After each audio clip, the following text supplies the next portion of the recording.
ಓಂ ಶ್ರೀ ಗುರು ಬಸವಲಿಂಗಾಯ ನಮಃ. ಎಲ್ಲ ಶರಣ ತಂದೆ ತಾಯಿಗಳಿಗೆ ಶರಣು ಶರಣಾರ್ಥಿ. ಶೂನ್ಯ ಸಂಪಾದನೆ ಅನುಭವ ಮಾಲಿಕೆ ಸುವರ್ಣ ಮಾಲಿಕೆ ಇವತ್ತು ನಡೀತಾ ಇದೆ. ಈ ಸುವರ್ಣ ಮಾಲಿಕೆಗೆ ಈಗಾಗಲೇ ವೇದಿಕೆಯಲ್ಲಿ ಆಸೀನರಾಗಿರ್ತಕ್ಕಂಥ ಡಾಕ್ಟರ್ ಶಂಭು ಹೆಗ್ಡಾಳ್, ಡಾಕ್ಟರ್ ವೀರಣ್ಣ ರಾಜೂರ್ ಮತ್ತು ನಮ್ಮ ಬಸವ ಕೇಂದ್ರದ ಅಧ್ಯಕ್ಷರಾದ ಸಿದ್ದರಾಮಣ್ಣ ನಡಕಟ್ಟಿ ಅವರಿಗೆ ಸಹಿತ ಶರಣಗಳನ್ನು ಸಲ್ಲಿಸ್ತಾ ಇದ್ದೇನೆ.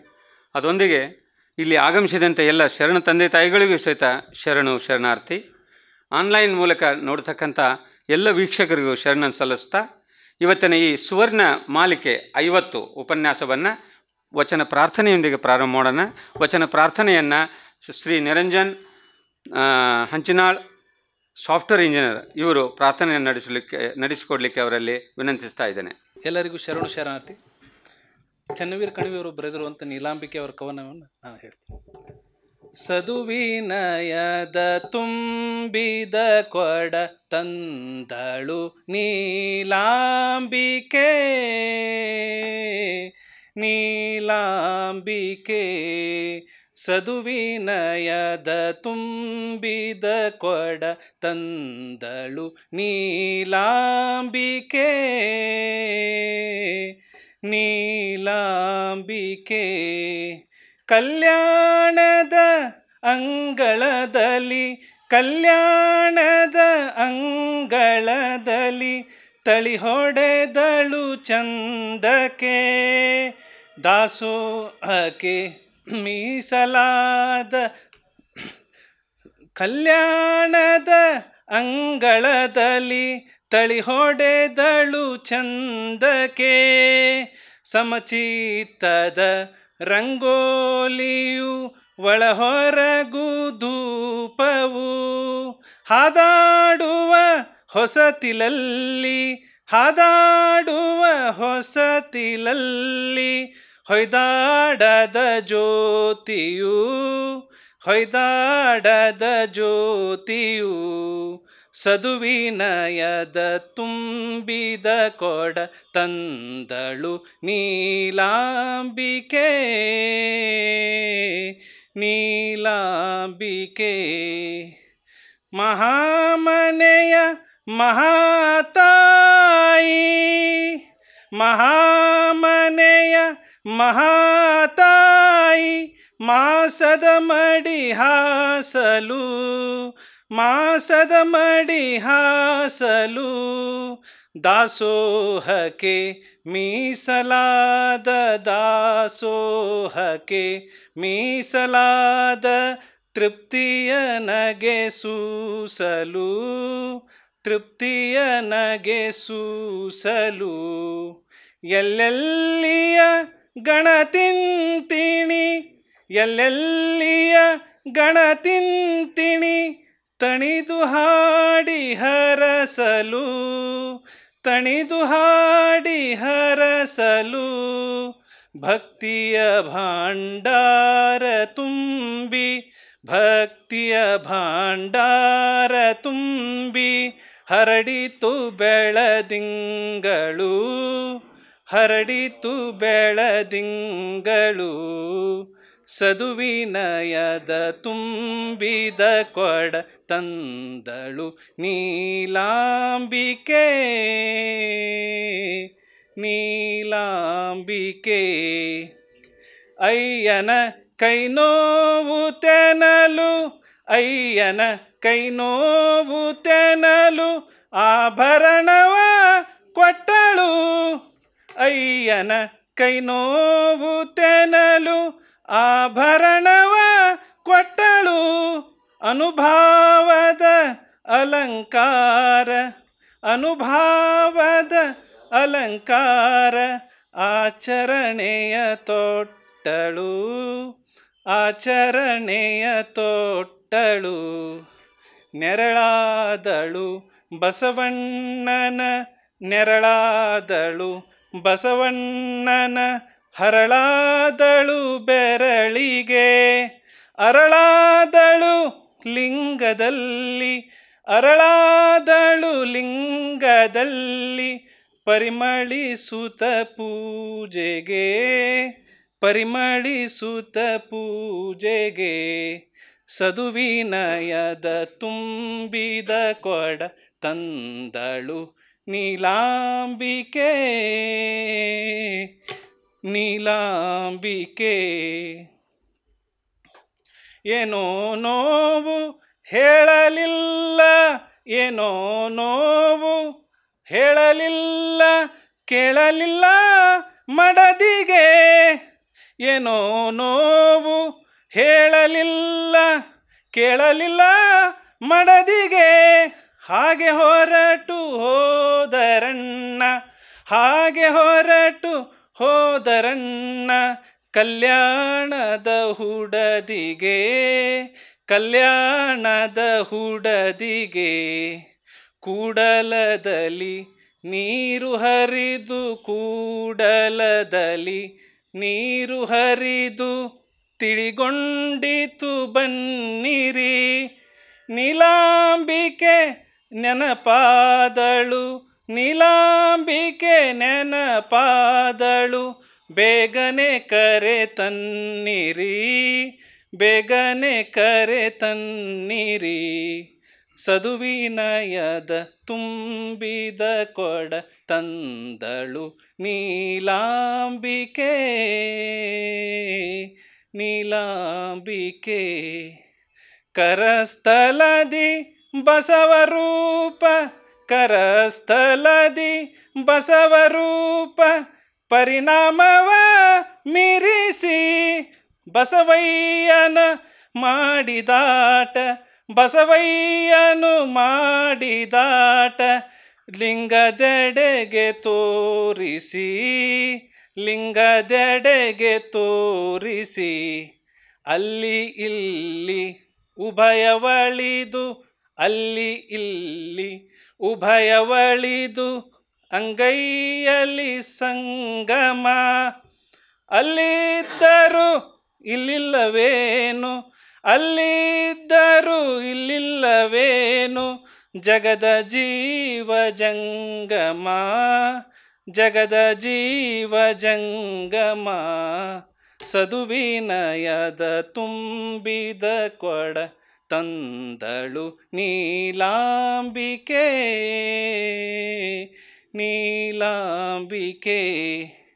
ನೀಲಾಂಬೆಯ ನಿಲುವಿನಲ್ಲಿ, ನೀಲಾಂಬೆಯ ನಿಲುವಿನಲ್ಲಿ ಮಹಾಲಿಂಗ ಹೊಳೆಯಲು. ನೀಲಾಂಬೆಯ ನಿಲುವಿನಲ್ಲಿ ಮಹಾಲಿಂಗ ಹೊಳೆಯಲು. ಬಸವಣ್ಣನ ಭಕ್ತಿ ಕಲಶ, ಬಸವಣ್ಣನ ಭಕ್ತಿ ಕಲಶ ಸಂಗಮ ನಡಿ ತೊಳೆಯಲು, ಸಂಗಮ ನಡಿ ತೊಳೆಯಲು. ಗಾಳಿಯಲ್ಲಿ ಗಾಳಿಯಾಗಿ, ಗಾಳಿಯಲ್ಲಿ ಗಾಳಿಯಾಗಿ ಮಹಾಲಿಂಗ ಸಂದಿತು. ಪ್ರಾಣಲಿಂಗದಲ್ಲಿ ಬೆರೆತು, ಪ್ರಾಣಲಿಂಗದಲ್ಲಿ ಬೆರೆತು ನೀಲಾಂಬರ ಮಿಂಚಿತು, ನೀಲಾಂಬರ ಮಿಂಚಿತು. ಸದುವಿನಯದ ತುಂಬಿದ ಕೊಡ ತಂದಳು ನೀಲಾಂಬಿಕೆ, ನೀಲಾಂಬಿಕೆ. ಕಲ್ಯಾಣದ ಅಂಗಳದಲ್ಲಿ, ಕಲ್ಯಾಣದ ಅಂಗಳದಲ್ಲಿ ತಳಿ ಹೊಡೆದಳು ಚಂದಕ್ಕೆ. ಸಮಚಿತ್ತದ ರಂಗೋಲಿಯು, ಸಮಚಿತ್ತದ ರಂಗೋಲಿಯು ಒಳಹೊರಗು ಧೂಪವು. ಹಾದಾಡುವ ಹೊಸತಿಲಲ್ಲಿ, ಹಾದಾಡುವ ಹೊಸತಿಲಲ್ಲಿ ಹೊಯ್ದಾಡದ ಜ್ಯೋತಿಯು, ಹೊಯ್ದಾಡದ ಜ್ಯೋತಿಯು. ಸದುವಿನಯದ ತುಂಬಿದ ಕೊಡ ತಂದಳು ನೀಲಾಂಬಿಕೆ, ನೀಲಾಂಬಿಕೆ. ಎಲ್ಲರೂ ಶರಣ ಶರಣ. ಸುಶ್ರಾವ್ಯವಾಗಿ ಸುದೀರ್ಘವಾಗಿ ವಚನ ಪ್ರಾರ್ಥನೆಯನ್ನು ನಡೆಸಿಕೊಟ್ಟಂಥ ಶ್ರೀ ನಿರಂಜನ ಹಂಚನಾಳ್ ಅವರಿಗೆ ಅನಂತ ಶರಣು ಶರಣಾರ್ಥಿ. ಸುವರ್ಣ ಅನುಭವ ಮಾಲಿಕೆ ಶೂನ್ಯ ಸಂಪಾದನೆ 50ನೇ ಕಾರ್ಯಕ್ರಮಕ್ಕೆ ಸಾಕ್ಷಿಯಾಗಿರ್ತಕ್ಕಂಥ ಎಲ್ಲ ಶರಣರಿಗೆ ಮತ್ತೊಮ್ಮೆ ಶರಣಗಳನ್ನು ಸಲ್ಲಿಸ್ತಾ, ಅದ್ಭುತ ಕಾರ್ಯಕ್ರಮ. ಒಂದು ವರ್ಷ, ಕಳೆದ ವರ್ಷ ಅಂದರೆ 6/7/2024ನೇ ದಿನ ಈ ಒಂದು ಅನುಭವ ಮಾಲಿಕೆ ಶೂನ್ಯ ಸಂಪಾದನೆ ಮಾಲಿಕೆ ಪ್ರಪ್ರಥಮವಾಗಿ ಪ್ರಾರಂಭಿಸಿ ಈಗ 1 ವರ್ಷ ಗತಿಸಿದೆ. ಆ ಸಂದರ್ಭದಲ್ಲಿ ಈ ಅನುಭವ ಮಾಲಿಕೆಯನ್ನು ಪ್ರಾರಂಭ ಮಾಡಲಿಕ್ಕೆ ನಮ್ಮ ಹಿರಿಯ ಸಾಹಿತಿಗಳಾದ ಸಂಶೋಧಕರಾದ ಡಾಕ್ಟರ್ ವೀರಣ್ಣ ರಾಜೂರವರು ಅಧ್ಯಕ್ಷತೆ ವಹಿಸಿದರು. ಇವತ್ತು ಅವರು 50ನೇ ಸಂಚಿಕೆ ಸಾಕ್ಷಿ ಆಗ್ತಾ ಇದ್ದಾರೆ. ಉದ್ಘಾಟನೆಯನ್ನು ಡಾಕ್ಟರ್ ಸಂಜೀವ್ ಕುಲಕರ್ಣಿ, ಖ್ಯಾತ ವೈದ್ಯರು, ಅವರು ಅದನ್ನು ಅವತ್ತು ಬಂದು ಉದ್ಘಾಟನೆಯನ್ನು ನಡೆಸಿಕೊಟ್ಟರು.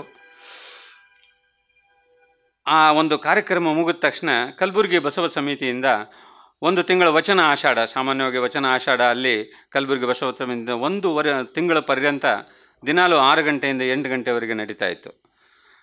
ಅಲ್ಲಿ 2ನೇ ಕಾರ್ಯಕ್ರಮ ನಮ್ಮದು ಒಂದು 3-4 ವಾರ ಸ್ವಲ್ಪ ವ್ಯತ್ಯಾಸ ಆಗಿ ತದನಂತರದಲ್ಲಿ ಮತ್ತೆ ಹಾಗೆ ಅದು ಮುಂದುವರಿತು.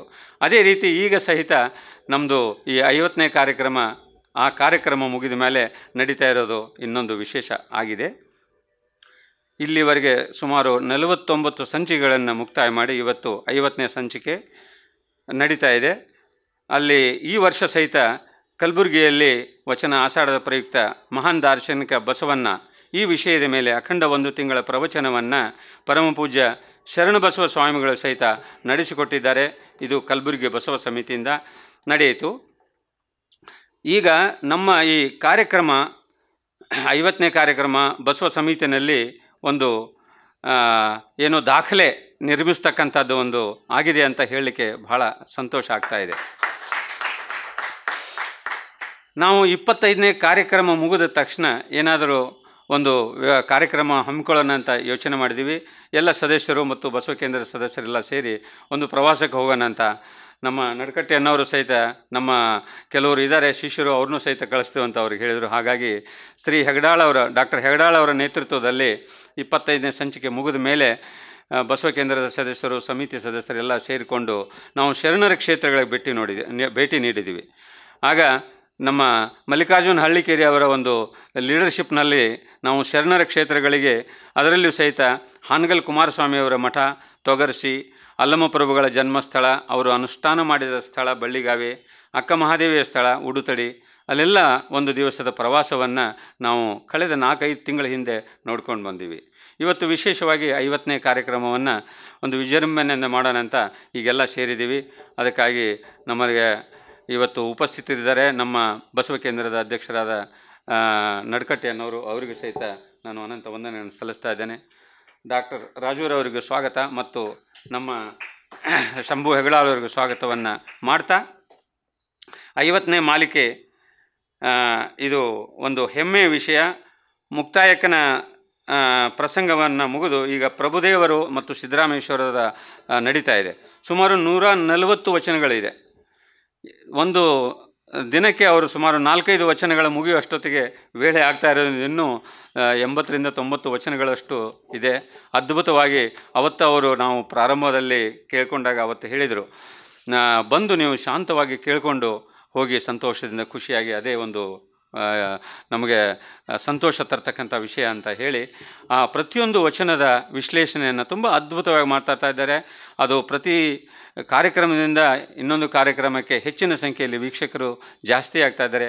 ಆ ವೀಕ್ಷಕ ಪ್ರಭುಗಳಿಗೆ ಸಹಿತ ಶರಣಗಳನ್ನು ಸಲ್ಲಿಸ್ತಾ, ನಾನು ಈಗ ಡಾಕ್ಟರ್ ಶಂಭು ಹೆಗಡಾಳ್ ಅವರಿಗೆ ಈ 50ನೇ ಸಂಚಿಕೆಯನ್ನು ಉದ್ದೇಶಿಸ್ತಾ ಯಲ್ಲಂ ಪ್ರಭುಗಳು ಮತ್ತು ಸಿದ್ದರಾಮೇಶ್ವರ ಸಂಭಾಷಣೆ ಮುಂದುವರಿಸಲಿಕ್ಕೆ ನಾನು ಅವರಿಗೆ ವಿನಂತಿಸಿಕೊಳ್ತಾ ಇದ್ದೇನೆ.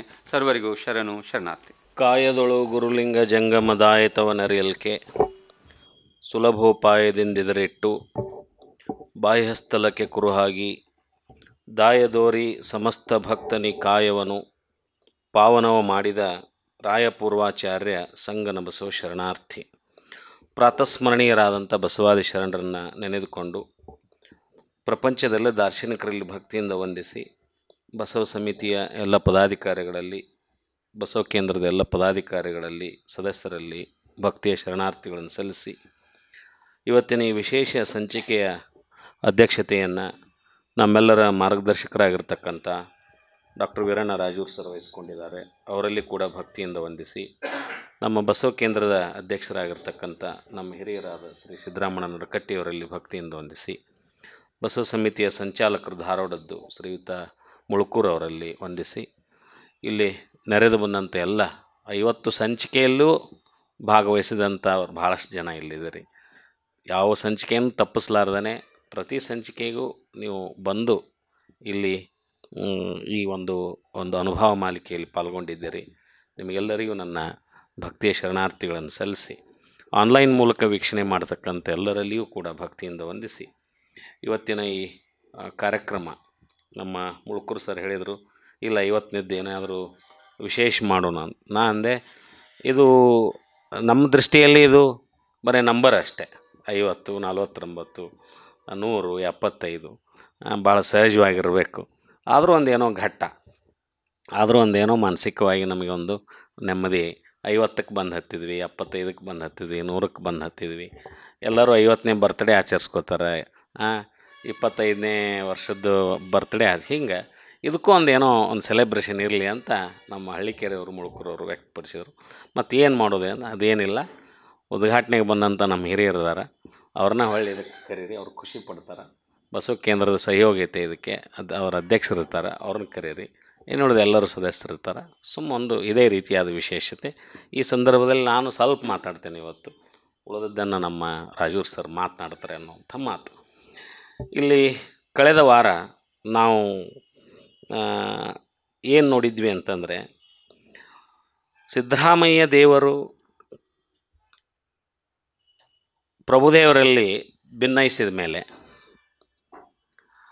ಪ್ರಭುದೇವರು ಒಂದು ಮಾತು ಹೇಳ್ತಾರೆ ಅವ್ರಿಗೆ, ಮನ ಬೆರೆಸಿದಂಥವೆಂತಿರ್ಪವರ ಪರಿಯನರಿಯಬಾರದು ಕೇಳ, ಇದರಿಂಗೆ ಇಚ್ಛೆಯ ಅರಿಯದಿಪ್ಪರು, ಒಳಗೆ ನೋಡಿದರೆ ಬಟ್ಟ ಬಯಲಿಪ್ಪರು, ಗುಹೇಶ್ವರನ ಶರಣರು ತಾವಿಲ್ಲದ ಮಹಿಮರೆಂಬುದ ನಿನ್ನಿಂದರಿದೆ ನೋಡ ಸಿದ್ದರಾಮಯ್ಯ ಅನ್ನುವಂಥ ಮಾತನ್ನು ಹೇಳಿದರು. ಹೀಗೆ ಅವ್ರ ಕುರಿತು 2 ಹೊಗಳಿಕೆ ಮಾತು ಬಂದ ಮೇಲೆ ಮತ್ತೆ ಏನು ಸಿದ್ದರಾಮ ಶಿವಗಳು ಹೇಗೆ ಹೇಳ್ತಾರೆ, ಅಪ್ಪುದ ನಲ್ಲದುದನೊಪ್ಪದ ಮಾಡುವಿರಿ, ಅಯ್ಯ ನಿಮ್ಮ ಒಲವು ಚಲುವು ಕಂಡಯ್ಯ, ನೀನಿಂತು ನೋಡಿದರಂತಿರ್ಪುದಲ್ಲದೆ ಅಪ್ಪುದಲ್ಲವೆಂಬುವರಿಲ್ಲ ಕಾಣ ಕಪಿಲ ಸಿದ್ಧ ಮಲ್ಲಿಕಾರ್ಜುನ. ಹೀಗೆ ಸಿದ್ದರಾಮಯ್ಯ ದೇವರು ಭಿನ್ನಯಿಸಲು, ಆ ಭಿನ್ನಹಕ್ಕೆ ಪ್ರಭುದೇವರು ಅತಿ ಸಂತೋಷಪಟ್ಟು ಅವರು ಮೊದಲು ಭಾಳ ಸಿಟ್ಟಿರುತ್ತೆ ನಂತರ ಸಂತೋಷಕ್ಕೆ ಪಡಿಸ್ತಾರೆ. ಅವರು ಸಿಟ್ಟು ಅದು ನಾಟಕೀಯವಾಗಿರುತ್ತೆ, ಪರೀಕ್ಷೆಗಳಿಗೆ ಪಡಿಸ್ಲಿಕ್ಕೆ, ಜಗತ್ತಿಗೆ ತೋರಿಸ್ಲಿಕ್ಕೆ. ಇಲ್ಲಿ ಸಂತೋಷಪಟ್ಟು ಅವ್ರು ಹೇಳ್ತಾರೆ, ಇಲ್ಲಿ ಸ್ವತಂತ್ರ ಪರತಂತ್ರಕ್ಕೆ ಆವುದು ಚಿನ್ನ ನೋಡ. ಹಿಂದೆ ಬಂತಲ್ಲದು, ನಾನು ಸ್ವತಂತ್ರನಲ್ಲ, ನಾನು ಪರತಂತ್ರ. ಅವ್ರು ಹೇಳಿದರು, ನೀನು ಸ್ವತಂತ್ರ ಧೀರ ಅಂತ ಅವ್ರು ಹೇಳಿದರು. ನಾ ಎಲ್ಲಿ ಸ್ವತಂತ್ರ, ನಾನು ನಿಮ್ಮ ಕೈ ವಶ ಅದೇನೆ, ನೀವು ಹೆಂಗೆ ಹೇಳ್ತಾರೆ ಹೆಂಗೆ ನಾನು ನಡ್ಕೊಂಡು ಹೋಗೋ, ನನಗೆಲ್ಲಿ ಸ್ವತಂತ್ರ ಇದೆ ಅಂತ ಅವ್ರು ಹೇಳಿದರು. ಅದಕ್ಕೆ ಆ ಒಂದು ಸಂಭಾಷಣೆಯ ಒಂದು ಹಿನ್ನೆಲೆಯಲ್ಲಿ ಈ ಮತ್ತೆ ಮುಂದುವರೆದ ಭಾಗ, ಸ್ವತಂತ್ರ ಪರತಂತ್ರಕ್ಕೆ ಆವುದು ಚಿನ್ನ ನೋಡ, ತಾನೆಂಬುದುಳಿದು ಇದರೆಂಬುದ ಮರೆದು ಭಾವ ದಗ್ಧವಾಗಿರಬಲ್ಲಡೆ ಅದು ಸ್ವತಂತ್ರ. ಮುಂದೆ ನೀನೆಂಬುದ ಧಿಕ್ಕರಿಸಿ ತಾನೆಂಬುದ ನಿಖರಿಸಿ ಉಭಯ ಭಾವದಲ್ಲಿ ಸನ್ನಿಹಿತವಾಗಿರಬಲ್ಲಡೆ ಪರತಂತ್ರ. ಯಾವುದು ಸ್ವತಂತ್ರ ಯಾವುದು ಪರತಂತ್ರ ಅನ್ನೋದಕ್ಕೆ ವ್ಯಾಖ್ಯಾನ ಮಾಡಾಕ್ತಾರೆ ಇಲ್ಲಿ ಪ್ರಭುದೇವರು. ಇದು ವ್ಯಾಖ್ಯಾನ. ಸ್ವತಂತ್ರ ಪರತಂತ್ರವೆಂಬೆರಡನ್ನೂ ವಿವರಿಸಿ ತನ್ನ ಮರೆದಿಪ್ಪನ ಉಪಮಾತೀತನು, ಗುಹೇಶ್ವರನ ಶರಣರು ದೇಹವಿಲ್ಲದ ನಿರ್ದೇಹಿಗಳೆಂಬುದು ಇಂದೆನಗೆ ಕಾಣಬಂದಿತ್ತು ನೋಡ ಸಿದ್ದರಾಮಯ್ಯ. ಕೊನೆ ಒಂದು ಸೆಂಟೆನ್ಸ್ ನೋಡ್ರಿ, ಗುಹೇಶ್ವರನ ಶರಣರು ದೇಹವಿಲ್ಲದ ನಿರ್ದೇಹಿಗಳೆಂಬುದು ಇಂದೆನಗೆ, ಇವತ್ತು ನನಗೆ ಗುರ್ತಾತು ಅಂತಾರೆ ಅವರು, ಇಂದೆನಗೆ ಕಾಣ ಬಂದಿತ್ತು ನೋಡ ಸಿದ್ದರಾಮಯ್ಯ. ಅಂದ್ರೆ ಸಿದ್ದರಾಮಯ್ಯ ಶಿವಯೋಗಿಗಳ ವ್ಯಕ್ತಿತ್ವವನ್ನು ನೋಡಿ ಅವರಿಗೆ ಒಂದು ಹೊಸ ಅನುಭವ ಆತಂತವ್ರಿಗೆ. ಏನಂದ್ರೆ ಶರಣರು ದೇಹವಿಲ್ಲದ ನಿರ್ದೇಹಿಗಳು, ದೇಹ ಇದ್ದೂ ಅವರು ದೇಹವಿಲ್ಲದ ನಿರ್ದೇಹಿಗಳು ಅನ್ನೋದು ಅನುಭವಕ್ಕೆ ಬಂದಿದ್ದು ನನಗೆ ಇವತ್ತಾತು. ಅದು ಯಾರನ್ನು ನೋಡಿ ಅಂದರೆ ಸಿದ್ದರಾಮಯ್ಯ, ನಿನ್ನನ್ನು ನೋಡಿ ನನಗೆ ಅನುಭವಕ್ಕೆ ಬಂತು ಅನ್ನೋದು. ಏನು ಹಿಂಗಂದರೆ ಸ್ವತಂತ್ರ ಮತ್ತು ಪರತಂತ್ರವೆಂಬುದರ ಲಕ್ಷಣವನ್ನು ಅರಿಬೇಕಾಗತ್ತೆ. ಯಾವುದು ಸ್ವತಂತ್ರ, ಯಾವುದು ಪರತಂತ್ರ ಅನ್ನೋದು. ಇದಿರು ಬೇರೆಯವರು ಅಥವಾ ದಗ್ಧ ಅಂದರೆ ದಗ್ಧ ಅಂದರೆ ಸುಟ್ಟು ಹೋಗೋದು. ಇದಿರು ಅಂದರೆ ಬೇರೆಯವರು ಅಥವಾ ನೀನು ಎಂದರ್ಥ. ತೋರುವ ತನುವೇ ತಾನೆಂಬ ದೇಹ ಭಾವ ಒಳಿಬೇಕು. ಇದನ್ನು ಮೊದಲಿಂದನೂ ಹೇಳ್ಕೊತ ಬಂದೇವು ನಾವು. ತೋರುವ ತನು, ಈ ದೇಹ ಇದೆ ಇದಲ್ಲ, ಇದು ಭೌತಿಕ ದೇಹ, ಅದು ತಾನಲ್ಲ ಅಂತಕ್ಕಂಥದ್ದು. ಆ ದೇಹ ಭಾವ ಅಳೆಯಬೇಕು. ಆ ದೇಹ ಭಾವ ಅಳೆದ ಮೇಲೆ ನಾನೆಂಬುದು ಉಳಿಯುವುದು ಮತ್ತು ಸ್ಥೂಲ ರೂಪವಾಗಿ ತನ್ನಿಂದ ಭಿನ್ನವಾಗಿ ತೋರುವ ನೀನೆಂಬುದು ಶಿವಜ್ಞಾನದಲ್ಲಿ ಸುಟ್ಟು ಹೋಗೋದು. ಈ ನಿಜವಾದ ಅರಿವು ಆದ ಮೇಲೆ ನಾನು ನೀನೆಂಬ ಭೇದ ಸುಟ್ಟು ಹೋಗೋದಿದು. ಶಿವಜ್ಞಾನದಲ್ಲಿ ಸುಟ್ಟು ಹೋಗ್ಬೇಕಂತಾರವ್ರು. ಶಿವಜ್ಞಾನ ಅನ್ನೋದು ಅದೊಂದು ಭಾಳ ಅಗ್ನಿಸ್ಪರ್ಶ ಇದ್ದ ರೀತಿಯಲ್ಲಿ. ಕತ್ಲ ಅಂದಾಗ ಬೆಳಕು ಬಂದಾಗ ಅದು ಕತ್ತಲನ್ನು ಸುಟ್ಟು ಬಿಡ್ತೈತೆ. ಅದು ಕತ್ಲು ಇಲ್ದಂಗೆ ಮಾಡುತ್ತೆ. ಹಂಗೆ ಶಿವಜ್ಞಾನ ಅನ್ನೋದೇನಿದೆಯಲ್ಲ, ಸುಜ್ಞಾನ ಅನ್ನೋದೇನಿದೆಯಲ್ಲ, ಆ ಸುಜ್ಞಾನ ಅಕಸ್ಮಾತ್ ಒಮ್ಮೆ ಒಡಮೂಡ್ತಂದ್ರೆ ಒಳಗಿರೋ ಕತ್ಲೇನೈತಲ್ಲ ಅಜ್ಞಾನ ಅನ್ನೋದು ತಾನೇ ಭಸ್ಮ ಆಗಿಬಿಡ್ತೈತಂಥದ್ದು. ಅದು ನಾನು ನೀನು ಅಂತಕ್ಕಂಥ ಭೇದದ ಅಜ್ಞಾನ ಏನೈತಲ್ಲ, ಅದು ಅಜ್ಞಾನದ ಪರಿಣಾಮ. ಅದು ನಾನು ನೀನು ಅಂತ ಬೇರೆ ಮಾಡೋದು ಅದು ಮಾಯೆ ಅಥವಾ ಅಜ್ಞಾನದ ಪರಿಣಾಮ. ಅದು ಶಿವಜ್ಞಾನ ಒಮ್ಮೆ ಒಡಮೂಡ್ತಂದ್ರೆ ಆ ಭೇದ ಅಳೆದು ಹೋಗಿಬಿಡುತ್ತಲ್ಲ, ಆ ಭೇದ ಸುಟ್ಟು ಹೋಗ್ಬೇಕಲ್ಲ. ಆಗ ನಾನೆಂಬುದು ಅಳಿಯುವುದು. ಈ ರೀತಿ ನಾನು ನೀನೆಂಬುದು ಅಳಿದು ಭಿನ್ನ ಭಾವ ಸುಟ್ಟು ಏಕೋಭಾವ ಅಳವಟ್ಟಲ್ಲಿ ಅದೇ ಸ್ವತಂತ್ರ. ಸ್ವತಂತ್ರ ಯಾವುದು ಅನ್ನೋದನ್ನು ವ್ಯಾಖ್ಯಾನಿಸ್ತಾರೆ ಅವರು. ಭೇದ ಅಳಿಬೇಕು. ನಾ ಬೇರೆ ನೀ ಬೇರೆ ಅಥವಾ ಭಕ್ತ ಮತ್ತು ದೇವನ್ನು ಭೇದ ಅಳಿಬೇಕು. ಇಲ್ಲಿವರೆಗೂ ನಮಗೆ ಬಂದಿದ್ದು ಭಕ್ತ ಮತ್ತು ದೇವ ಬೇರೆ ಬೇರೆಯಾಗಿ ಕಂಡದ್ದು. ಎಲ್ಲ ಸಿದ್ಧಾಂತಗಳಲ್ಲಿ ಭಕ್ತ ಮತ್ತು ದೇವ ಕೊನೆವರೆಗೂ ಬೇರೆಯಾಗಿ ಉಳಿತಾರೆ ಅವರು. ಭಕ್ತ ಭಕ್ತನಾಗಿ ಉಳಿತಾನೆ, ದೇವನಾಗಿ ಉಳಿತಾನೆ. ಯಾವುದೇ ಪೌರಾಣಿಕ ಅಥವಾ ನಾವು ಯಾವುದೇ ಇತಿಹಾಸದ ಯಾವುದೇ ಒಂದು ಭಕ್ತಿ ಪಂಥದ ಯಾವುದನ್ನೇ ನಾವು ಉದಾಹರಣೆ ತೊಗೊಂಡ್ರೂ ಕೂಡ ಭಕ್ತ ಎಂದು ದೇವನಾಗಲಾರ, ಭಕ್ತನೆಂದು ದೇವನಾಗಲಾರ. ಭಕ್ತ ಕೊನೆಯವರೆಗೂ ಭಕ್ತನಾಗಿ ಉಳಿತಾನೆ, ದೇವಾಗಿ ಉಳಿತಾನೆ. ಅವಾಗಲ್ಲಿ ಪರತಂತ್ರ ಇರುತ್ತಂತ. ಭಕ್ತ ಯಾವಾಗಿದ್ರೂ ದೇವರ ಮೇಲೆ ಅವಲಂಬಿತ ಆಗಿರ್ತಾನೆ. ಅಲ್ಲಿ ಭಕ್ತ ದೇವರ ಮೇಲೆ ಅವಲಂಬನ ಆಗಿರ್ತಾನೆ. ಮತ್ತು ಅವನು ಕೇಳ್ಕೊಳ್ಳೋದ, ಮತ್ತು ಅವನು ಬೇಡೋದ, ಮತ್ತು ಅವನು ಪ್ರಾರ್ಥನೆ ಮಾಡೋದ, ಮತ್ತು ಏನಿದ್ರು ಭಗವಂತ ಏನು ಕೇಳಿದ್ರು ಮೊರೆ, ಭಗವಂತನ ಮೊರೆನೋ ಹೋಗೋದಲ್ಲಿ. ಅಲ್ಲಿ ಎರಡು ಆದಾಗ ಒಂದು ಪರತಂತ್ರ, ಒಂದು ಅವಲಂಬಿತ ಇರತ್ತೈತೆ. ಒಬ್ಬರೊಬ್ಬರ ಮೇಲೆ ಅವಲಂಬಿತ ಆಗಬೇಕಲ್ಲ ಅಲ್ಲಿ. ಅದಕ್ಕೆ ಸ್ವತಂತ್ರ ಯಾವುದು, ನಿಜವಾದ ಸ್ವಾತಂತ್ರ್ಯ ಸಿಗೋದು ಯಾವಾಗ, ನೀನು ಯಾವಾಗ ಸ್ವತಂತ್ರ ಧೀರ ಆಗ್ತಿ ನಿಜವಾಗಿ ಅಂದಾಗ, ಇವೆರಡು ಭೇದ ಅಳದಾಗ ನೀ ಸ್ವತಂತ್ರ ಆಗ್ತಿ, ಹೊರತು ಅಲ್ಲಿವರೆಗೂ ಇನ್ನೂ ಪರತಂತ್ರನೇ. ಭಕ್ತ ಮತ್ತು ದೇವ ಬೇರೆ ಬೇರೆ ಇದ್ದಾಗ ಭಕ್ತ ದೇವರ ಮೇಲೆ ಯಾವತ್ತೂ ಅವಲಂಬಿತನಾಗಿರ್ತಾನೆ. ಶರಣ ಸಿದ್ಧಾಂತದಲ್ಲಿ ನಾವು ಭಕ್ತ ಮತ್ತು ದೇವ ಬೇರೆ ಬೇರೆ ಇದ್ದರೂ ಇನಿಷಿಯಲಿ ಮುಂದೊಂದು ಸ್ಥಿತಿಗೆ ಮುಟ್ತಾರೆ. ಸಮರಸ ಭಾವದಲ್ಲಿ ಐಕ್ಯ ಸ್ಥಳಕ್ಕೆ ಹೋದ ಭಕ್ತ ಸ್ಥಳದಲ್ಲಿ ಭಕ್ತ ಮತ್ತು ದೇವ ಬೇರೆ ಇರ್ತಾನೆ, ಐಕ್ಯ ಸ್ಥಳದಲ್ಲಿ ಸಮರಸ ಇರುತ್ತಲ್ಲಿ. ಭಕ್ತ ಸ್ಥಳದಲ್ಲಿ ಎರಡು ಇರ್ತವೆ, ಐಕ್ಯ ಸ್ಥಳದಲ್ಲಿ ಒಂದಾಗಿರುತ್ತಲ್ಲಿ. ಸೊ ಅಲ್ಲಿ ನೀವು ಸ್ವತಂತ್ರವನ್ನು ಪಡಿತೀರಿ. ಷಟ್ಸ್ಥಲ ಮಾರ್ಗದಿಂದ ಶರಣರು ಸ್ವತಂತ್ರ ಆಗ್ತಾರೆ. ಷಟ್ಸ್ಥಲ ಮಾರ್ಗವನ್ನು ಅನುಸರಿಸಿ ಶರಣರು ಕೊನೆಗೆ ಸ್ವತಂತ್ರ ಧೀರರಾಗ್ತಾರೆ. ಯಾಕಂದರೆ ಅಲ್ಲಿ ಸಮರಸ ಭಾವ ಐತೆ, ಅಲ್ಲಿ ಏಕೋಭಾವ ಐತಲ್ಲಿ. ಎರಡು ಅನ್ನೋದು ಅಳದು ಹೋತು, ಭಿನ್ನ ಭಾವ ಹೋಯ್ದು ಒಂದೇ ಆಯ್ತಲ್ಲಿ. ಒಂದೇ ಆದಾಗ ಯಾರ ಮೇಲೂ ಅವಲಂಬಿತ ಆಗಿಲ್ಲ. ಒಂದು ಹಂತದಲ್ಲಿ ಪ್ರಭುದೇವರು ಏನು ಹೇಳ್ತಾರೆ, ನಾ ದೇವನಲ್ಲದೆ ನೀ ದೇವನೇ ಅಂತಾರ. ಅದನ್ನು ಮೀರಿ ನಿಂತಿದ್ದು. ಮತ್ತಲ್ಲಿ ಎರಡಾತಲ್ಲಿ, ನಾ ದೇವನಲ್ಲದೆ ನೀ ದೇವನೇ ಅಂದ ಮತ್ತೆ ಆ ಸ್ಥಿತಿ ಮುಟ್ತದು. ಐಕ್ಯಸ್ಥಲ ಸ್ಥಿತಿ ಮುಟ್ಟಿ ಆದಮೇಲೆ ಮತ್ತೊಂದು ಪ್ರಶ್ನೆ ಮಾಡ್ತಾರವ್ರು, ನಿನಗೆ ಹಸಿದಾಗ ಒಂದು ತುತ್ತು ಹೋಗರವ ನೀಡುವೆ ಅನ್ನುವಂಥ ಮಾತು. ಮಂಟೇಸ್ವಾಮಿ ಕಥೆಯಲ್ಲೂ ಆ ರೀತಿ ಬರ್ತಾವೆ. ಜನಪದ ಇತಿಹಾಸದಲ್ಲಿ ಮಂಟೇಸ್ವಾಮಿ ಕಥೆಯಲ್ಲಿ ಈ ಹಾಡುಗಳು ಬರ್ತಾವೆ. ಇಲ್ಲಿ ಈ ಶ್ರಮಿಕ ವರ್ಗದ ಜನ ಅಲ್ಲಿ ದೇವ್ರನ್ನ ಕ್ವಶನ್ ಮಾಡ್ತಾರೆ. ಆ ಜನಪದ ಗೀತೆಗಳನ್ನು ನೀವು ಅಲ್ಲಿ ನೋಡಿದಾಗ ಸಿದ್ದಯ್ಯ ಸ್ವಾಮಿ ಅನ್ನುವಂಥ ಒಂದು ಇದರಲ್ಲಿ ಒಂದು ಮಂಟೇಸ್ವಾಮಿ ಪದಗಳು ಬರ್ತಾವಲ್ಲ, ಅವಾಗ ಅವ್ರು ಹೇಳ್ತಾರೆ ಈ ತಂಬೂರಿ ಮಾಡಿದವ್ರು ಯಾರು, ಇದನ್ನೇ ಮಾಡಿದವ್ರು ಯಾರು ಅಂತ ಕ್ವಶನ್ ಮಾಡಿ ಕೊನೆಗೆ ನಾ ಮಾಡಿದ್ದಿದ್ದಿಲ್ಲ ಅಂತ. ಕೊನೆಗೆ ಭಗವಂತನ ಮದುವೆ ಸಂದರ್ಭದಲ್ಲಿಯೂ ಕೂಡ ನಿನ್ನ ಮದುವೆ ಮಾಡ್ಕೊಂಡೆಲ್ಲ ನೀನು ತಾಳಿ ಮಾಡೋರು ಯಾರು ಅಂತ ಕೇಳ್ತಾರೆ ಅವರು. ತಾಳಿ ಮಾಡಿದವ್ರು ನಾ ತಾಳಿ ಮಾಡೀನಿ ಅಂತ. ಚಪ್ರದವ್ರಿಗೆ ನಿಂತು ಚಪ್ರ ತಂದರು, ವಾದ್ಯಗಳ ಮೇಲೆ ಬೇರೆದವ್ರು ವಾದ್ಯ ಬಾರಿಸಿದಾಗ ನೀ ತಾಳಿ ಕಟ್ಟಿ ಅವಾಗ ನೀ ಗಂಡಾಗಿ ಅನ್ನುವಂಥ ಈ ಸ್ಥಿತಿಗೂ ಭಗವಂತನಿಗೆ ಕೇಳುವಂಥ ಶ್ರಮಿಕ ವರ್ಗದ ಜನರದ್ದು ಇದೆಲ್ಲ ಐತಪ್ಪ. ಅದಕ್ಕೆ ನೀ ಪರದೇಶಿ, ನೀ ತಿರುಕ ಅನ್ನೋ ಒಂದು ಶಬ್ದವನ್ನು ಬಳಸ್ತಾರೆ ಅದಲ್ಲ ಆ ಒಂದು ಜನಪದ ಕಾವ್ಯದಲ್ಲಿ. ನೀವು ನೋಡಿರ್ಬೋದು ಯೂಟ್ಯೂಬ್ನಾಗೆಲ್ಲ ಮಂಟೇಸ್ವಾಮಿ ಕಾವ್ಯ ಕಥೆಗಳು ಬಂದಿರ್ತಾವೆ ಭಾಳ ಚೆನ್ನಾಗಿ.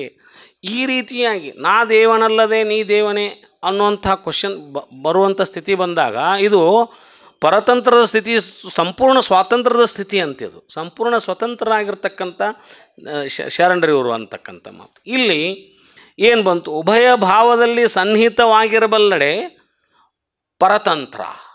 ಉಭಯ ಭಾವದಲ್ಲಿ ಸನ್ನಿಹಿತ ಆಗೋದು, ಇನ್ನೂ ಉಭಯ ಭಾವ ಉಳ್ಕೊಂಡು ಹೋಗಿದ್ದು ಇದ್ದಾಗ ಅದು ಪರತಂತ್ರನೇ. ಎಲ್ಲಿವರೆಗೆ ನೀ ಎರಡಾಗಿರ್ತಿ, ನಾ ಬೇರೆ ನೀ ಬೇರೆ ಅಂತ ಎರಡಾಗಿರ್ತಿ, ನೀ ಯಾವಾಗಿದ್ರೂ ಅವನ ಮೇಲೆ ಅವಲಂಬಿತ ಆಗಿರ್ತಿ, ಅವನ ಮೇಲೆ ನೀ ಪರತಂತ್ರ ಆಗಿರ್ತಿ, ನೀ ನಿನಗೆ ಸ್ವಾತಂತ್ರ್ಯನೇ ಇಲ್ಲ ಅನ್ನುವಂಥ ಅರ್ಥದಲ್ಲಿ ಅವ್ರು ಹೇಳ್ತಾರೆ. ಆವಾಗ ಎಲ್ಲಿ ಪರಶಿವನೇ ಸಕಲವೂ ನೀನೇ ಎಂಬುದನ್ನು ಧಿಕ್ಕರಿಸಿ ಸಕಲ ಸಮೂಹವು ನಾನೇ ಎಂಬ ಭಿನ್ನ ಭಾವದಲ್ಲಿ ಬೆರೆತಿರುವನೋ ಅದೇ ಪರತಂತ್ರ. ಇಲ್ಲ ಅದರದ್ದು ಇದನ್ನು ಹೇಳಿದರು. ಮುಂದೆ ಸ್ವತಂತ್ರ ಪರತಂತ್ರವೆಂಬೆರಡನ್ನೂ ವಿವರಿಸದೆ, ಸ್ವತಂತ್ರ ಪರತಂತ್ರವೆಂಬ ಎರಡನ್ನೂ ವಿವರಿಸದೆ ಅವ್ರು ಹೇಳ್ತಾರೆ, ವಿವರಿಸಿ ತನ್ನ ಮರೆದಿಪ್ಪನೇ ಉಪಮಾತೀತನೋ. ನೋಡ್ರಿ, ತನ್ನ ಮರೆದಿಪ್ಪನೇ ಉಪಮಾತೀತ, ಉಪಮೆಗೆ ನಿಲುಕದಾತ, ಉಪಮೆಗೂ ಮೀರಿದಂತಹ ವ್ಯಕ್ತಿ, ಶಿವಯೋಗವನ್ನು ಸಾಧಿಸಿದ ಶಿವಸಾಮರಸ್ಯ ಸುಖಿಗಳಾದಂತಹ ಶರಣರು ಅವರು ಯಾರಿಗೂ ಉಪಮೆಗೆ ನಿಲುಕೋದಿಲ್ಲ. ಅವ್ರನ್ನ ಯಾರಿಗೆ ಹೋಲಿಸೋದು? ಶರಣರನ್ನ ಯಾರಿಗೆ ಹೋಲಿಸೋದು? ಯಾವುದಕ್ಕೆ ಹೋಲಿಸೋದು? ಶರಣರನ್ನ ಯಾರಿಗೂ ಹೋಲಿಸ್ಲಿಕ್ಕೆ ಬರೋದೇ ಇಲ್ಲ ಅನ್ನೋಂಥ ಮಾತಿದು. ಈ ಪ್ರಪಂಚದಲ್ಲಿ ಶರಣರನ್ನ ಯಾರಿಗೆ ಹೋಲಿಸೋದಪ್ಪ ಅಂತಂದ್ರೆ ಹೋಲಿಸ್ಲಿಕ್ಕೆ ಬರೋದಿಲ್ಲ. ಸಮುದ್ರವನ್ನು ಯಾರಿಗೆ ಹೋಲಿಸೋದಂತ ನದಿಗೆ ಹೋಲಿಸೋದು, ಹಳ್ಳಕ್ಕೆ ಹೋಲಿಸೋದು, ಕೆರೆಗೆ ಹೋಲಿಸೋದು. ಸಮುದ್ರವನ್ನು ಹೊಳ್ಳಿ ಹೋಲಿಸೋದಾಗಿದ್ದರೆ ಸಮುದ್ರಕ್ಕೆ ಹೋಲಿಸ್ಬೇಕು. ಸಮುದ್ರಂ ಸಮುದ್ರೋಪಾಧಿ, ಗಗನಂ ಗಗನಾಕಾರಂ. ಆಕಾಶ ಹೆಂಗೈತೆ ಅಂತ ಕೇಳಿದ್ರೆ ಆಕಾಶದಂಗೆ ಐತೆ ಅಂತ ಹೇಳ್ಬೇಕು ಹೊರತು ಅದನ್ನು ಬೇರೆ ಎಂದಕ್ಕೂ ಹೋಲಿಸ್ಲಿಕ್ಕೆ ಬರೋದಿಲ್ಲಲ್ಲ. ಹಂಗಿಲ್ಲಿ ಶರಣರನ್ನ, ಸ್ವತಂತ್ರ ಧೀರ ಆಗಿರ್ತಕ್ಕಂಥ ಶರಣರನ್ನ ಯಾರಿಗೆ ಹೋಲಿಸೋದಿಲ್ಲ ಅಂದರೆ ಯಾರಿಗೆ ಹೋಲಿಸಕ್ಕೆ ಬರೋದಿಲ್ಲ. ಅವರು ಉಪಮಾತೀತರು ಅಂತಕ್ಕಂಥ ಮಾತು. ಆ ಉಪಮಾತೀತವಾಗಿರ್ತಕ್ಕಂಥ ಶರಣರನ್ನ ಗುಹೇಶ್ವರನ ಶರಣರು ದೇಹವಿಲ್ಲದ ನಿರ್ದೇಹಿಗಳೆಂಬುದು ಇಂದೆನಗೆ ಕಾಣಬಂದಿತ್ತು ನೋಡ ಸಿದ್ದರಾಮಯ್ಯ. ಅದಕ್ಕೆ ದೇಹ ಕಣ್ಣಿಗೆ ಕಾಣಾಕತೈತೆ ಅಷ್ಟೇ ಹೊರತು ದೇಹ ಇದ್ದರೂ ಕೂಡ ಸುಜ್ಞಾನದಿಂದ ಅವರು ಶಿವಯೋಗವನ್ನು ಸಾಧನೆ ಮಾಡಿದ್ರಿಂದ ಆ ದೇಹ ಇನ್ನೊಬ್ರಿಗೆ ಕಣ್ಣಿಗೆ ಕಾಣ್ತೈತೆ ಹೊರತು ಆದ್ರೆ ಅವ್ರ ದೇಹ ಭಾವವನ್ನು ಅಳ್ಕೊಂಡೇ ಇರ್ತಾರಲ್ಲ ಅವರಿಗೆ ಅವ್ರು ನಿರ್ದೇಹಿಗಳಾಗೇ ಇರ್ತಾರೆ. ಅವ್ರು ನಿರ್ದೇಹಿಗಳ ಶರಣರು ದೇಹ ತೊಟ್ಟ ಅದಾರ ಅಂದ್ರೆ ಇದ್ರಿಗಿದ್ದವ್ರು ಅಜ್ಞಾನದೊಳಗಿದ್ರು ಅವ್ರ ಕಣ್ಣಿಗೆ ದೇಹ ತೊಟ್ಟವ್ರಂತ ಇರ್ತೈತಿ.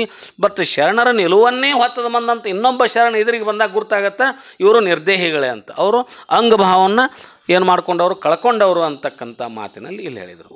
ಅದಕ್ಕಾಗಿ ನೀನು ಪ್ರಭುದೇವರು ಹೇಳಿದರು, ನೀನು ಪರತಂತ್ರನಲ್ಲಪ್ಪ, ನೀನು ಎಂದೂ ಪರತಂತ್ರನಲ್ಲ, ನೀನು ನಿರ್ದೇಹಿ ಇದೆಯಾ, ಸ್ವತಂತ್ರ ಇದೆಯಾ ಅಂತ ಪ್ರಭುದೇವರು ಸಿದ್ದರಾಮೇಶ್ವರಿಗೆ ಮತ್ತೆ ತಿಳಿ ಹೇಳ್ತಾರೆ. ಹಿಂಗೆ ಭಾಳ ಖುಷಿಪಟ್ಟು ಈ ಮಾತನ್ನು ಅವ್ರಿಗೆ ಹೇಳ್ತಾರೆ. ಆ ಸಂದರ್ಭದಲ್ಲಿ ನೀನು ನಿರ್ದೇಹಿ ಎಂದು ನನಗೆ ಅರಿಯ ಬಂದಿತ್ತೆಂದು ಪ್ರಭುದೇವರು ನಿರೂಪಿಸಲು ಅದಕ್ಕೆ ಸಿದ್ದರಾಮಯ್ಯ ದೇವರು ಭಿನ್ನಯಿಸಿದ ಪ್ರಸ್ತಾವದ ವಚನ. ಅವ್ರು ಹಿಂಗೆ ಹೇಳಿದ ಮೇಲೆ ಶಿವಯೋಗಿಗಳು ಏನು ಹೇಳ್ತಾರೆ ಅಂದರೆ, ಮಾತುಳ್ಳನ್ನಕ್ಕರ ದೇಹ ಹಿಂಗದು, ಮಾತುಳ್ಳನ್ನಕ್ಕರ ದೇಹ ಹಿಂಗದು, ನೆನಹುಳ್ಳನ್ನಕ್ಕರ ಪ್ರಾಣ ಸೂತಕ ಬಿಡದು, ಕಾಯ ಜೀವದ ಹೊಲಿಗೆಯ ಸಂದ ಬಿಚ್ಚಲರಿಯನು, ಕಾಯ ಜೀವದ ಹೊಲಿಗೆ ಸಂದ ಬಿಚ್ಚಲರಿಯನು, ಆನು ನಿರ್ದೇಹಿ ಎಂದರೆ ನಗರೇ ನಿಮ್ಮ ಪ್ರಮಥರು. ನನಗೆ ನಿರ್ದೇಹಿ ಅನ್ನಕತಿಯಪ್ಪ ನೀನು, ನಾದನ್ನು ಒಪ್ಪೋದಿಲ್ಲ ಅಂತಾರೆ ಅವರು. ನಾನು ನಿರ್ದೇಹಿ, ಆನು ನಿರ್ದೇಹಿ ಎಂದರೆ ನಗರೇ ನಿಮ್ಮ ಪ್ರಮಥರು, ಎನ್ನ ಅಂತರಂಗದಲ್ಲುಳ್ಳ ಅವಗುಣವ ಹಿಂಗಿಸಿ ನಿನ್ನಂತೆ ಮಾಡಿದ ಡಾನು ಉಳಿವೆನಲ್ಲದೆ ಬೇರೆ ಗತಿಯ ಕಾಣೆ ನೋಡ, ಅಯ್ಯ ಕಪಿಲ ಸಿದ್ಧ ಮಲ್ಲಿನಾಥ, ಹಿಂದೆ ಇಲ್ಲದಡೇನು ಮುಂದೆನ್ ತಪ್ಪುದು? ಪ್ರಶ್ನೆ ಮಾಡಿದರು ಅವರು. ಏನು ಮಾಡಿದರು ಅವರು? ನೀನು ಪರಶಿವ, ಮಹಾಘನಲಿಂಗ, ನೀನು ಮಹಾಪರವಸ್ತು, ನಿಮ್ಮ ಮನೋಭಾವ ದೃಷ್ಟಿಗಳೆಲ್ಲವೂ ಲಿಂಗಮಯ, ಅದರ ಬಗ್ಗೆ ಹಳೆ ಮಾತಿಲ್ಲ. ಅದಕ್ಕೆ ನಿಮ್ಮ ಭಾವದೃಷ್ಟಿಯಿಂದ ನನ್ನನ್ನು ನೋಡಾಕತ್ತೀರಿ ನೀವು ಅಷ್ಟೇ. ನೀವು ಆ ಮಟ್ಟಕ್ಕಿದ್ದವರು, ಈ ಭಾವದಿಂದ ನನ್ನನ್ನು ನೋಡಾಕತ್ತೀರಿ ನೀವು. ಯಾರಿಗೆ ಹೇಳಾಕ್ತಾರವರು? ಪ್ರಭುದೇವರಿಗೆ. ನೀವಂತೂ ಆ ನಿಲುವಿನಲ್ಲಿದ್ದವರು, ಆ ಭಾವದಿಂದ ನನ್ನನ್ನು ನೋಡಾಕತ್ತೀರಿ ನೀವು. ಆದರೆ ನಾನಿನ್ನೂ ಆ ನಿಲುವಿಗೆ ಏರಿಲ್ಲ. ನೋಡ್ರಿ ಎಷ್ಟು ಕಿಂಕರತ್ವ ಐತಿಲ್ಲಿ, ಎಷ್ಟು ಕಿಂಕರತ್ವ ಐತಿಲ್ಲಿ. ಅವರು ಸ್ವತಃ ಅವರೇ ಹೇಳಾಕತ್ತರು ಖುಷಿಪಟ್ಟು, ಇವ್ರು ಹಂಗಾರೆ ನಾನು ನಿಮ್ಮ ಸಮಾಧಿ ಅನ್ಲಿಲ್ಲ. ಇವರು ನಿಮ್ಮ ದೊಡ್ಡತನ ರೀ ಅದು. ನೀವು ಆ ನಿಲುವಿನಲ್ಲಿ ಇದ್ದೀರಿ ನೀವು. ನಿಮಗೆ ನಿಮ್ಮ ದೃಷ್ಟಿಯಲ್ಲಿ ಎಲ್ಲವೂ ಹಂಗೆ, ಅದಕ್ಕೆ ನೀವು ನನಗೆ ಹಂಗೆ ಅನ್ನಕತ್ತೀರಿ. ಖರೆ ಹೇಳ್ಬೇಕಂದ್ರೆ ನಾನು ಹಂಗಿಲ್ಲ, ನೀವು ಹೇಳ್ದಂಗೆ ಆ ನಿಲುವನ್ನು ಇನ್ನೂ ಮುಟ್ಟಿಲ್ಲ ಅನ್ನೋ ಅರ್ಥದಲ್ಲಿ ಹೇಳಕತ್ತಾರವರು. ಆ ನಿಲುವಿಗೆ ನಾನಿನ್ನೂ ಏರಿಲ್ಲ. ಆ ನಿರ್ದೇಹಾವಸ್ಥೆ ನನಗಿನ್ನೂ ಅಳವಟ್ಟಿಲ್ಲ.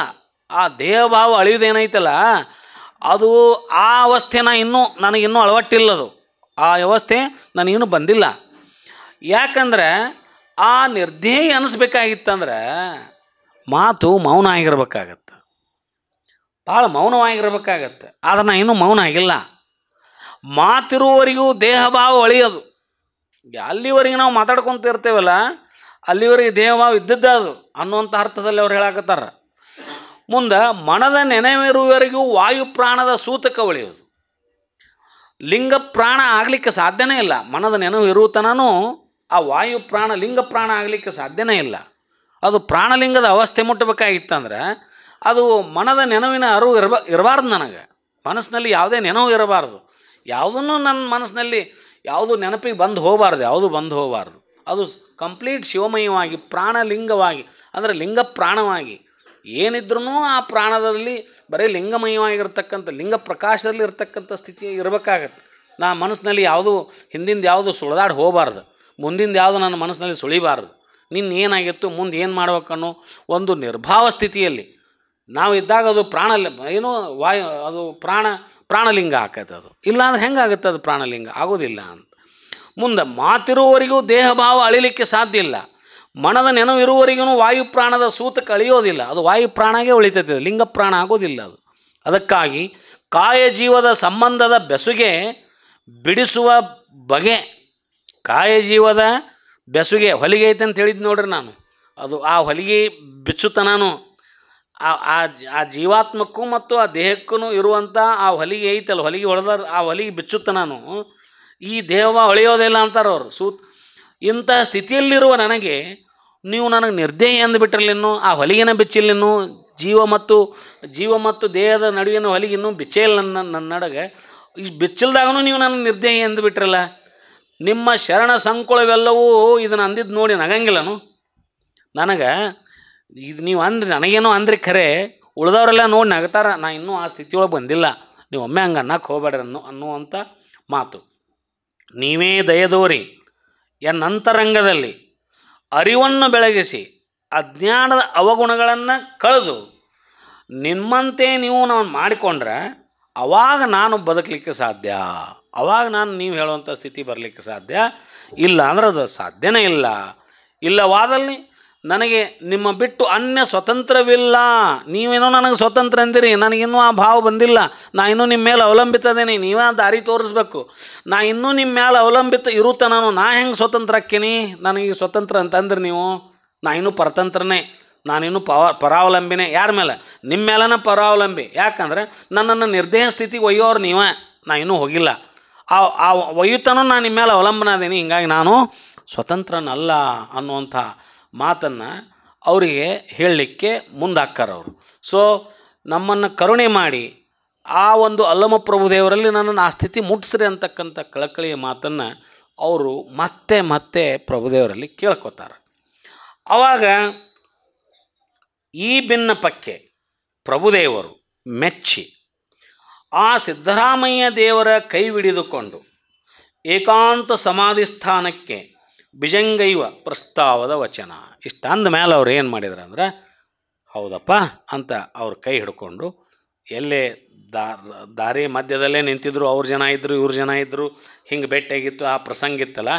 ಅದಕ್ಕೆ ಇಷ್ಟೆಲ್ಲ ಸಂಭಾಷಣೆ ಆಗೋವರೆಗೂ ಅವ್ರ ಶಿಷ್ಯರು ಅವ್ರು ಹಿಂದಿದ್ದರು, ಸಿದ್ದರಾಮ ಶ್ರೀಗಳ ಶಿಷ್ಯರು, ಅವ್ರವ್ರ ನಡಕ್ಕೆ ಸಂಭಾಷಣೆ ಆಯಿತು. ಇದಾದಮೇಲೆ ಅವರು ಹಿಂಗಾದ್ರೆ ಇದು ಸರಿ ಆಗೋದಿಲ್ಲ, ಬೇಡ ಅಂತ ಅವ್ರ ಕೈ ಹಿಡ್ಕೊಂಡು ಏಕಾಂತಕ್ಕೆ ಕರ್ಕೊಂಡು ಹೋಗ್ತಾರೆ. ಅವರು ಯಾರನ್ನು? ಶಿವಯೋಗಿ ಸಿದ್ದರಾಮ ಶಿವಯೋಗಿಗಳನ್ನು ಕರ್ಕೊಂಡು ಹೋಗ್ತಾರೆ. ಕರ್ಕೊಂಡೋಗಿ ಅಲ್ಲಿ ಹೇಳ್ತಾರೆ ಅವರು, ಅಹುದಹುದು ಭಕ್ತಿ ಭಾವದ ಭಜನೆ ಎಂತಂತಿಹುದು, ಅಂತರಂಗ ಅರಿವಿಂಗೆ ಆಚಾರವೇ ಕಾಯ, ಆಚಾರ ಕಾಯವಿಲ್ಲದಡೆ ಅರಿವಿಂಗೆ ಆಶ್ರಯವಿಲ್ಲ, ಅರಿವು ಆಚಾರದಲ್ಲಿ ಸಮವೇದಿಸಿದ ಲಿಂಗೈಕ್ಯನ ಕ್ರಿಯಾಬದ್ಧನೆಂದು ನುಡಿದರೆ ಪಂಚಮಹಾಪಾತಕ.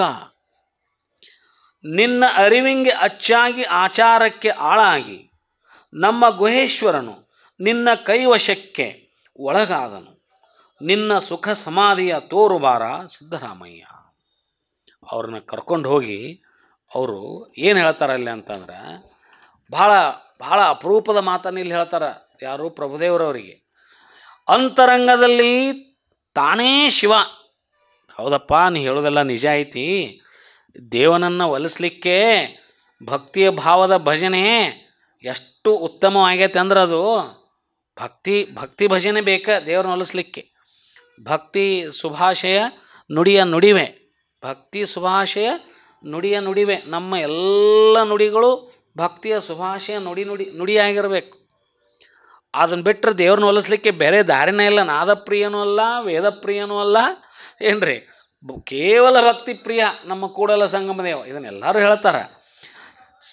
ದೇವನನ್ನು ಒಲಿಸುವ ಭಕ್ತಿಯ ಭಾವದ ಭಜನೆಯು ಅದೆಷ್ಟು ಅತ್ಯುತ್ತಮವಾಗಿದೆಯಲ್ಲ, ಅಂತರಂಗದಲ್ಲಿ ತಾನೇ ಶಿವನೆಂಬ ಅರಿವಿಗೆ ಬಹಿರಂಗದ ಆಚಾರವೇ ಅಂಗ. ಅಂತರಂಗದೊಳಗೆ ಏನೋ ಶಿವಭಾವ ಐತಲ್ಲ, ಅಂತರಂಗದೊಳಗೆ ಶಿವಭಾವ ಆದಮೇಲೆ ಆತ ಶಿವಸ್ವರೂಪಿ ಆಗ್ಯಾನ ಅನ್ನೋದು ಹೆಂಗೆ ಗೊತ್ತಾಗಬೇಕು ಈ ಜಗತ್ತಿಗೆ ಅಂದ್ರೆ, ಆತನ ಆಚಾರ, ಬಹಿರಂಗದ ಆಚಾರಗಳು. ಸೊ ಆ ಶಿವಭಾವ, ಆ ಅರಿವು ಏನೈತಲ್ಲ, ಆ ಅರಿವು ಯಾವಾಗಿದ್ರೂ ನಿರಾಕಾರ ಆಗಿರ್ತದೆ. ಆ ಅರಿವು ನಿರಾಕಾರ ಸ್ವರೂಪ ಆಗಿರ್ತದೆ, ಅದಕ್ಕೆ ಆಕಾರ ಇಲ್ಲ. ಆದರೆ ಆ ಅರಿವುಳ್ಳಂಥ ಶರಣನ ಆಚಾರ ಸಾಕಾರ ರೂಪ ಆಗಿರ್ತದೆ. ಸೊ ನಿರಾಕಾರವಾಗಿರುವಂಥ ಅರಿವು ಅದು ಸಾಕಾರ ರೂಪಕ್ಕೆ ಎದರಿಂದ ಬರ್ತದೆ ಅಂದ್ರೆ, ಅದು ಆತನ ಆಚರಣೆಯಿಂದ ಬರುತ್ತೆ. ಬಹಿರಂಗದ ಆಚರಣೆಗಳು ಭಾಳ ಮುಖ್ಯ. ನಮಗೆ ಒಳಗೆಲ್ಲ ನಮಗೆ ಆತ್ಮಜ್ಞಾನ ಆಗಿಬಿಟ್ಟೈತ್ರಿ, ನಮಗೆ ಇವೆಲ್ಲ ಬೇಕಾಗಿಲ್ಲರಿ ಅಂತ ಹೇಳ್ತಿರ್ತಾರಲ್ಲ ಹೊರಗೆ. ಬಹಿರಂಗದ ಯಾವ ನಮ್ಮ ಕ್ರಿಯೆಗಳು ಬೇಕಾಗಿಲ್ಲ, ನಾನು ಯಾವುದೂ ನಾವು ಆತ್ಮ ಒಂದು ಶುದ್ಧ ಇದ್ರೆ ಮುಗಿದು ಹೋತ್ರಿ ನಮ್ಮದು, ನಾವೆಲ್ಲ ನಮ್ಗೆ ದೇವ್ರಿಗೆ ಗೊತ್ತೈತ್ರೆ ಹಂಗದೇವ ಅಂತ ಅನ್ಕೊಂತ ಹೊರಗೆ ಏನೋ ಆ ಶುದ್ಧತನದ ಯಾವ ಆಚರಣೆ ಹೊರಗೆ ಪ್ರಕಟ ಆಗಲಿಲ್ಲ ಅಂದರೆ ಮತ್ತು ಒಳಗೆ ಅದಿರಿ ಅನ್ನೋದು ಹೆಂಗೆ ಗೊತ್ತಾಕೈತೆ ಅದು ಅಂತ ಪ್ರಕಟ ಆಗ್ಬೇಕಲ್ಲ. ಈಗ ಮಗುವಿನ ಮೇಲೆ ಭಾಳ ಪ್ರೀತಿ ಅದಿರಿ ಅಂತ ಒಳಗೆ ಇಟ್ಕೊಂಡ್ರೆ ಹೆಂಗೆ ಅದು? ಮಗುವಿನ ಮೇಲೆ ನಮ್ಮ ಬಹಿರಂಗದ ಆಚರಣೆ ಮುಖಾಂತರ ಮಗುವಿನ ಮೇಲೆ ಪ್ರೀತಿ ವ್ಯಕ್ತಪಡಿಸ್ಬೇಕಲ್ಲ ನಾವು. ಸಣ್ಣ ಮಗುವಿನ ಮೇಲೆ ಭಾಳ ಪ್ರೀತಿ ಇದೆ ಅಂದ್ರೆ ತಾಯಿ ಭಾಳ ಪ್ರೀತಿ ಇದ್ದಾಳ ಅಂತಂದ್ರೆ ಅರ್ಥ ಒಂದೊಂದು ಸಾರಿ ಪ್ರೀತಿ ವ್ಯಕ್ತಪಡಿಸೋಕ್ಕೆ ಮಾಡ್ತಾಳಲ್ಲ ತಾಯಿ, ಆಕೆ ಆ ಮಗುವಿಗೆ ಲಟ ಮುದ್ದಿಕ್ತಾಳೆ. ಮತ್ತು ನೋಡಿದ್ರೆ ಆ ಹುಡುಗನ ಒಮ್ಮೆ ಕರ್ಕೊಳಂಗಿಲ್ಲ, ಕೊಂಕಳದಾಗ ಇಟ್ಕೊಳಂಗಿಲ್ಲ, ತೂತು ಮಾಡಿ ಉಣ್ಸಂಗಿಲ್ಲ. ಆದರೂ ತಾಯಿ ಭಾಳ ಪ್ರೀತಿ ಇದ್ದಾಳೆ ಮಗನ ಮೇಲೆ ಅಂತಂದ್ರೆ ಯಾರು ನಂಬಕ್ಕೆ ಸಾಧ್ಯ ಆಕೈತೆ? ಆ ಆಚರಣೆ, ಆ ಪ್ರೀತಿ ನಿರಾಕಾರವಾಗಿರುತ್ತೆ. ತಾಯಿಯ ಪ್ರೀತಿ ನಿರಾಕಾರ ಆಗಿರುತ್ತೆ. ಆ ತಾಯಿಯ ಉಪಚಾರ ಏನೈತಲ್ಲ ಮಗುವಿಗಿರೋದು, ಅದು ಸಾಕಾರ ರೂಪದಲ್ಲಿ ಬರ್ತದೆ. ಅದು ಭಾಳ ಪ್ರೀತಿ ಅದಾಳಂತ ಪಡ ಹೊಡೆದ್ರೆ ಪ್ರೀತಿ ಅಂತಾರನ ಅದಕ್ಕೆ. ಯಾಕಂದ್ರೆ ಭಾಳ ಪ್ರೀತಿ ಅದಾಳ್ರಿ ಅದಕ್ಕೆ ಹೊಡಿತಾಳ್ರಿ, ಯಾಕೆಂದ್ರೆ ಹಂಗೆ ಆಗೋದಿಲ್ಲ. ಅದು ಆ ಒಳಗಿನ ಸ್ಥಿತಿ ಅನುಗುಣವಾಗಿ ನಮ್ಮ ಹೊರಗಿನ ಆಚಾರಗಳಿರ್ಬೇಕಲ್ಲ, ಅವು ತೋರಿಸಿಕೊಡ್ತಾವಂತ ಹೇಳ್ತಾರೆ ಇಲ್ಲಿ ಅವರು. ಅವ್ರೇನು ಹೇಳಿದರು? ಆಚಾರ ಕಾಯ, ಅಂತರಂಗದ ಅರಿವಿಂಗೆ ಆಚಾರವೇ ಕಾಯ. ನೋಡ್ರಿ, ಅಂತರಂಗದ ಅರಿವಿಗೆ ಆಚಾರ ಅನ್ನೋದು ಕಾಯ, ದೇಹ ಆಗತ್ತಂತ. ಆಚಾರನೂ ಅಷ್ಟೇ, ಅದಕ್ಕೆ ಪಂಚಾಚಾರಗಳಂತ ತತ್ವಗಳನ್ನು ನಮಗೆ ಕೊಟ್ಟರು. ಲಿಂಗಾಚಾರ, ಹೌದಾ, ಸದಾಚಾರ, ಶಿವಾಚಾರ, ಗಣಾಚಾರ, ಪ್ರತ್ಯಾಚಾರ, ಹೌದಾ. ಯಾಕೆ ಕೊಟ್ಟರೆ ನಂಗಾರ? ಆ ಅಂತರಂಗದಲ್ಲಿ ನಾವು ಯಾವ್ಯಾವ ಸ್ಥಿತಿಯೊಳಗಿರ್ತೇವೆ ಆ ಸ್ಥಿತಿಯನ್ನು ವ್ಯಕ್ತಪಡಿಸುವಿಕೆ ನಮ್ಮ ಪ್ರಾಕ್ಟೀಸಸ್ಸು, ನಮ್ಮ ಆಚಾರಗಳು. ಅವು ಇಲ್ಲ, ನಾವು ಅದನ್ನೇನು ಮಾಡಂಗಿಲ್ಲ ರೀ, ಒಳಗೆ ನಾವು ಹಂಗದೇವೆ ಅಂದ್ರೆ ಇಲ್ಲ ಅಂತ ಅದು ಅರ್ಥ. ಅದಕ್ಕೆ ಹೇಳಿದ್ರು ಅವರು, ಅಂತರಂಗದ ಅರಿವಿಂಗೆ ಆಚಾರವೇ ಕಾಯ, ಆಚಾರ ಕಾಯವಿಲ್ಲದಡೆ ಅರಿವಿಂಗೆ ಆಶ್ರಯವಿಲ್ಲ. ನೀವು ಆಚಾರದ ಕಾಯ ಅಳವಡಿಸ್ಕೊಳ್ಳಿಲ್ಲ ಅಂದ್ರೆ ಆ ಅರಿವಿಗೆ ಆಶ್ರಯ ಇಲ್ಲ ಅಂತ, ಅಂದ್ರೆ ಆ ಅರಿವು ಒಳಗಿಲ್ಲ ಅಂತ ತಿಳ್ಕೊಂಬಿಡ್ಬೇಕಂತ. ಅಷ್ಟು ಚಂದ ಹೇಳ್ತಾರೆ. ಆ ಅರಿವಿಂಗೆ ಅಂತರಂಗದಲ್ಲಿ ಅರಿವಾದೊಡೇನು, ಬಹಿರಂಗದಲ್ಲಿ ಕ್ರಿಯೆ ಇಲ್ಲದ ನಕ್ಕರ. ಆ ಮಾತು ಬರ್ತಲ್ಲ ಬಸವಣ್ಣವ್ರು ಹೇಳಿದ ವಚನ. ಅಂತರಂಗದಲ್ಲಿ ಅರಿವಾದೊಡೇನು, ಬಹಿರಂಗದಲ್ಲಿ ಕ್ರಿಯೆ ಇಲ್ಲದ ನಕ್ಕ. ಅದೇ ಮಾತಿನ ಅರ್ಥ ಇಲ್ಲಿ ಬಂತಿಲ್ಲ. ಏನಂದರೆ ಆ ಆಚಾರ ಕಾಯವಿಲ್ಲದೊಡೆ ಅರಿವಿಂಗೆ ಆಶ್ರಯವಿಲ್ಲ. ಅರಿವು ನಿರಾಕಾರ, ಆಚಾರ ಸಾಕಾರವಾಗಿ. ಅರಿವು ಆಚಾರದಲ್ಲಿ ಸಮವೇರಿಸಿದ ಲಿಂಗೈಕ್ಯನ ಕ್ರಿಯಾಬದ್ಧನೆಂದು ನುಡಿದರೆ ಪಂಚಮಹಾಪಾತಕ. ಅಂತರಂಗದ ಅರಿವು ಬಹಿರಂಗದ ಆಚಾರದಲ್ಲಿ ಸಮರಸಗೊಳ್ಬೇಕು. ಎನ್ನ ನಡೆಯೊಂದು ಪರಿ ಎನ್ನ ನುಡಿಯೊಂದು ಪರಿ ಇಲ್ಲ. ಎನ್ನ ನಡೆಯೊಂದು ಪರಿ ಎನ್ನ ನುಡಿಯೊಂದು ಪರಿ ಇಲ್ಲ. ಅವು ಸಮರಸಗೊಳ್ಬೇಕು. ಅಂತರಂಗದಲ್ಲಿ ನಾವು ಏನು ಸಾಧಿಸಿದೆವೋ ಅದು ಬಹಿರಂಗದ ಕ್ರಿಯೆಗೆ ಬರಲೇಬೇಕು. ಇದು ಕ್ರಿಯಾಚಾರ ಧರ್ಮ, ಇದು ಕ್ರಿಯಾಚಾರ ಸಿದ್ಧಾಂತ. ಕೇವಲ ನಾನು ಜ್ಞಾನ ಪಡ್ಕೊಂಡು ಬಿಟ್ಟೆ, ನನ್ನ ಕ್ರಿಯೆ ಏನು ಬೇಕಾ. ಈಗ ಉಳಿದವ್ರು ಹೇಳ್ತಾರೆ, ನೀನು ಜ್ಞಾನ ನಿನ್ನ ಸ್ವರೂಪವನ್ನು ತಿಳ್ಕೊಂಬಿಡಪ್ಪ, ನೀನು ಮುಗಿದು ಹೋತು ಅಂತಂದ್ರೆ ಅಲ್ಲಿ ನಿಲ್ಲಂಗಿಲ್ಲಿದು ಸಿದ್ಧಾಂತ. ಸ್ವರೂಪ ತಿಳ್ಕೊಳ್ಳೋದು, ಸ್ವರೂಪ ಜ್ಞಾನ ಆಗೋದು ಒಂದು ಕಡೆ, ಅದು ಅವಶ್ಯ. ಆದರೆ ಸ್ವರೂಪ ಜ್ಞಾನ ಆಚಾರ ರೂಪದಲ್ಲಿ ಬರಬೇಕಲ್ಲ, ಅದು ಲೋಕ ಕಲ್ಯಾಣಾರ್ಥವಾಗಿ ಬರಿಬೇಕು. ಕೆಲವು ಲೋಕ ಕಲ್ಯಾಣಾರ್ಥವಾಗಿ ಆ ಒಂದು ಸ್ವರೂಪ ಜ್ಞಾನ ಪಡೆದಂಥ ವ್ಯಕ್ತಿಯಿಂದ ಲೋಕ ಕಲ್ಯಾಣದ ಕೆಲಸಗಳು ನಡಿಬೇಕಲ್ಲ. ಮಹಾತಪಸ್ವಿಗಳು ಸಾಧಿಸಿದ ಮೇಲೆ ಊರು ತುಂಬ ಭಕ್ತರನ್ನು ಉದ್ಧಾರ ಮಾಡ್ಕೊಂತ ಯಾಕೆ ಹೋದ್ರು? ಮತ್ತು ಅವರು ತಮ್ಮೊಳಗೆ ತಾವು ಕುಂದ್ರಲಿಲ್ಲ. ಅವರು ಲೋಕ ಕಲ್ಯಾಣಾರ್ಥವಾಗಿ ಯಡಿಯೂರು ಸಿದ್ಧಲಿಂಗೇಶ್ವರ ಲೋಕ ಸಂಚಾರ ಮಾಡಿದರು, ಇಡೀ ದೇಶ ಪರ್ಯಟನೆ ಮಾಡಿದರು. ಎಷ್ಟು ಭಕ್ತರನ್ನು ಉದ್ಧಾರ ಮಾಡಿದರು, ಏನು ಕಲ್ಯಾಣಾರ್ಥ, ಜಗತ್ ಕಲ್ಯಾಣಾರ್ಥವಾಗಿ ಏನೇನು ಕೆಲಸ ಮಾಡಿದ್ರು ಅವರು ಮತ್ತು ತಪಸ್ಸು ಮಾಡ್ಕೊಂಡು ಮತ್ತು ಅವರು ಶಿವಯೋಗ ಸಾಮರ್ಥ್ಯ ಕುಂದ್ರಬೋದಿತ್ತು. ಅವ್ರ ಕಡೆ ಕುಂತಿಲ್ಲ, ಅವರೆಲ್ಲ ಕುಂದ್ರೋದಿಲ್ಲ. ಸ್ವರೂಪ ಜ್ಞಾನ ಆಯ್ತು, ನನ್ನಷ್ಟಕ್ಕೆ ನಾ ಹೋಗಿಬಿಟ್ಟೆ, ನನ್ನಷ್ಟಕ್ಕೆ ನಾ ಹಂಗೆ ನಡೆಯಂಗಿಲ್ಲ. ಓಯಿಲಾರನ ಕಥೆನೂ ಬರುತ್ತಲ್ಲ ನಮಗೆ. 63 ಪುರಾತನರ ಇದ್ರೊಳಗೆ ಓಯಿಲಾರನ ಕಥೆನೂ ಬರುತ್ತೆ. ಧೂಪದಾರ್ಥ ಕೂತ್ಕೊಂಡು ಗಂಟೆ ಬರ್ಸೋಂತ ಮೇಲೆ ಹೋಗ್ಬಿಡ್ತಾನೆ ಒಬ್ಬನ ಹೋಗ್ಬಿಡ್ತಾನ. ಒಬ್ಬನ ಹೋದ್ರೆ ಏನು ಉಪಯೋಗ ಅಂತ ಪ್ರಶ್ನೆ ಬರ್ತೈತೆ ಮುಂದೆ.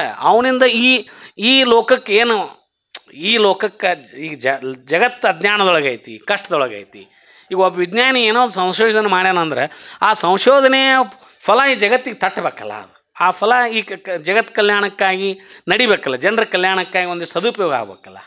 ಆ ಅರ್ಥದಲ್ಲಿ ಹೇಳೋದು ಇದು. ಏನಂದರೆ ಅರಿವು ಆಚಾರದಲ್ಲಿ ಸಮವೇರಿಸಿದ ಲಿಂಗೈಕ್ಯನ ಕ್ರಿಯಾಬದ್ಧನೆಂದು ನುಡಿದರೆ ಮಹಾಪಂಚಪಾತಕ.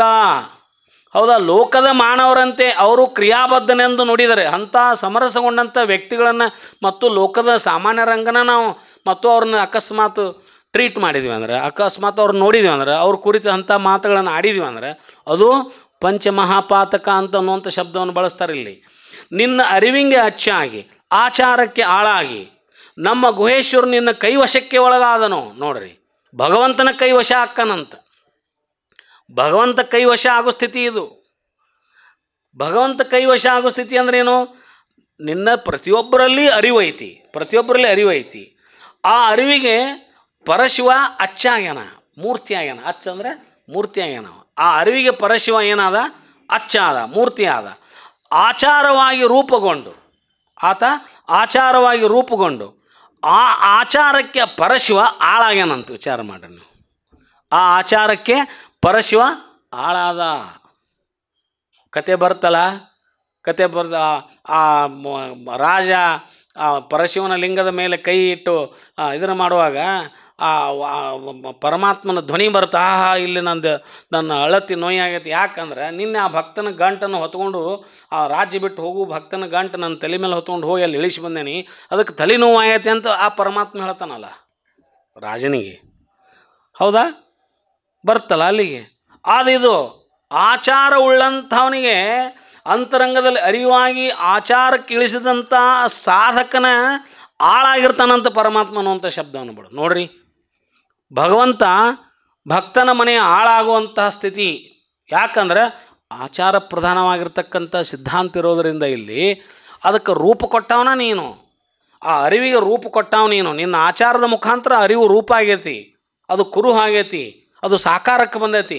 ಆ ಸಾಕಾರಕ್ಕೆ ಆ ಅರಿವನ್ನು ಯಾರು ತಂದಿರ್ತಾರಲ್ಲ ಅವ್ರ ಆಳಾಗಿ ಆ ಪರಮಾತ್ಮ ಇರ್ತಾನ ಅನ್ನುವಂಥ ಮಾತನ್ನು ಇಲ್ಲಿ ಹೇಳ್ತಾರೆ ಪ್ರಭುದೇವರು. ಹೀಗಾಗಿ ಸುಖ ಸಮಾಧಿಯ ತೋರಬಾರ, ಇಂಥ ಒಂದು ಸ್ಥಿತಿ ಮುಟ್ಟದವದಿಯಪ್ಪ ನೀನು.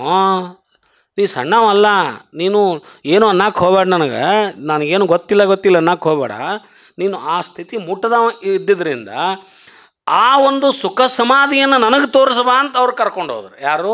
ಪ್ರಭುದೇವರು. ನೀ ಆ ಸ್ಥಿತಿ ಮುಟ್ಟದಂಥವದಿ, ಆ ಸುಖ ಸಮಾಧಿಯನ್ನು ನನಗೆ ತೋರಿಸು ಒಂದು ಸಾರಿ ನನಗೆ ಹೇಳಿದ್ರು ಅವರು. ಏನು ಹೇಳಿದ್ರು ಅವರು? ಆಚಾರಕ್ಕೆ ನಿನ್ನ ಅರಿವಿಂಗೆ ಅಚ್ಚಾಗಿ ಆಚಾರಕ್ಕೆ ಆಳಾಗಿ ನಮ್ಮ ಗುಹೇಶ್ವರನು ನಿನ್ನ ಕೈವಶಕ್ಕೆ ಒಳಗಾದ, ಅದನ್ನು ತೋರಿಸ್ಬಾ ನನಗಂತ ಅವರು ಏಕಾಂತದೊಳಗೆ ಯಾರನ್ನ? ಸಿದ್ದರಾಮ ಶಿವಗಳನ್ನು ಕರ್ಕೊಂಡು ಹೋಗ್ತಾರೆ. ಅವಾಗ ಇಂತೂ ಸಿದ್ದರಾಮಯ್ಯ ದೇವರನ್ನು ಕೈವಿಡಿದುಕೊಂಡು ಪ್ರಭುದೇವರು ಏಕಾಂತ ಸಮಾಧಿಗೆ ಬಿಜಂಗೈವ ಪ್ರಸ್ತಾವದಳು ಸಿದ್ದರಾಮಯ್ಯ ತಂದೆಗಳು ಭಿನ್ನಯಿಸಿದ ಪ್ರಸ್ತಾವದ ವಚನ. ಯಮ್ಮ ನಲ್ಲನೊಲಿದು ಒಲಿಸಿ ಕಾಡುತ್ತಿದ್ದರೆ ಬಾರ ಬಾರ ಎಂದೆನ್ನ ಕರುಣ ಹರಣವ ತೋರಿದರೆ ತಾನೇ ಒಲಿದು ಬಂದೆನ್ನ ತಲೆ ಹಿಡಿದು ನೆಗಹಿ ಎನ್ನ ಮನೆಗೆ ಬಂದ ಕಪಿಲ ಸಿದ್ಧ ಮಲ್ಲಿನಾಥನ ಒಲುಮೆಯ ಘನವನೇನೆಂದು ಉಪಮಿಸುವೇನೋ. ಅವರು ಭಾಳ ಖುಷಿಪಟ್ಟು ಯಾರು? ಸಿದ್ದರಾಮ ಶಿವಗಳು. ಒಂದು ಕಡೆ ಖುಷಿ ಆಗೈತಿ, ಒಂದು ಕಡೆ ಆಶ್ಚರ್ಯ ಆಗೈತಿ. ಅವ್ರು ಇನ್ನೂ ಅದನ್ನು ಇವ್ರು ಹೇಳಾಕತ್ತಿದ್ದನ್ನು ಸಂಪೂರ್ಣ ಒಪ್ಪಕ್ಕೆ ತಯಾರಿಲ್ಲ ಸಿದ್ದರಾಮ ಶಿವಗಳು. ಯಾರು? ಅಲ್ಲಂ ಪ್ರಭುದೇವರು ಮೊದಲು ಆ ಪರೀಕ್ಷೆ ಮಾಡಿಬಿಟ್ಟಾರ. ಅವ್ರಿಗೆ ಇವ್ರು ಏನು ಹೇಳಾಕತ್ತಾರನು, ಎಷ್ಟು ನನ್ನ ಬಗ್ಗೆ ಹೇಳಾಕ್ತಾರೆ, ನಾ ಇನ್ನೂ ಹಂಗಿಲ್ಲ ಅನ್ನುವಂಥ ಮಾತು. ಸೊ ಎಮ್ಮ ನಲ್ಲನೊಲಿದು, ನಲ್ಲ ಅಂದ್ರೆ ಶರಣ ಸತಿ ಲಿಂಗಪತಿ ಅಂತ ಆ ಭಾವದೊಳಗೆ ಈ ಶಬ್ದೊಳಗೆ ಬರ್ತಾವೆ. ಸೊ ನಲ್ಲ ಒಡೆಯ ನಲ್ಲ ಅಂತ ಬರ್ತತಿ. ಸೊ ಸಿದ್ದರಾಮ ಶಿವಗಳೆಂಬ ಶರಣ ಸತಿ ಅಲ್ಲಮ ಲಿಂಗವೆಂಬ ಅಲ್ಲಮ ಪ್ರಭುದೇವರಂದ್ರೆ ಆ ಪರವಸ್ತುವಿನ ರೂಪ ಅಂತ ತಿಳ್ಕೊತಾರೆ ಅವರು. ಹೌದಾ? ಆ ಅಲ್ಲಮ ಲಿಂಗವೆಂಬ ಲಿಂಗಪತಿ ಒಲಿದು ಬಂದ ನನ್ನ ಹತ್ರ, ಪ್ರಭುದೇವರೇ ಒಲಿದು ಬಂದಾರ ನನ್ನ ಹತ್ರ. ಬಂದರೂ ಬರಲೊಲ್ಲೆನೆಂದು ಕಾಡುತ್ತಿದ್ದ. ನೋಡಿ ಈಗ ಹಿಂಗೆ ಅನ್ನಕತ್ತಾರ. ಆಗಳು ನೋಡಿದ್ರೆ ನಾ ಎಷ್ಟು ಪರಿಯಾಗಿ ಬೇಡ್ಕೊಂಡ್ರು ಕೂಡ ನಾ ಹಿಂಗೆ ಅಂತ ಹಠ ತೆಗೆದಿದ್ರು. ಈಗ ಇಷ್ಟೆಲ್ಲ ಗೊತ್ತಿದ್ದು ನನ್ನ ಹತ್ರ ಬಂದು ಎಷ್ಟರ ಕಾಡಿದ್ರಲ್ಲ ನನ್ನಂತ ಬರಲೊಲ್ಲನೆಂದು ಕಾಡುತ್ತಿದ್ದ. ಆಗ ಶರಣ ಸತಿಯು ಪ್ರಾಣಲಿಂಗವೇ ಬಾರ ಬಾರ ಎಂದು ಅಂತಃಕರಣದ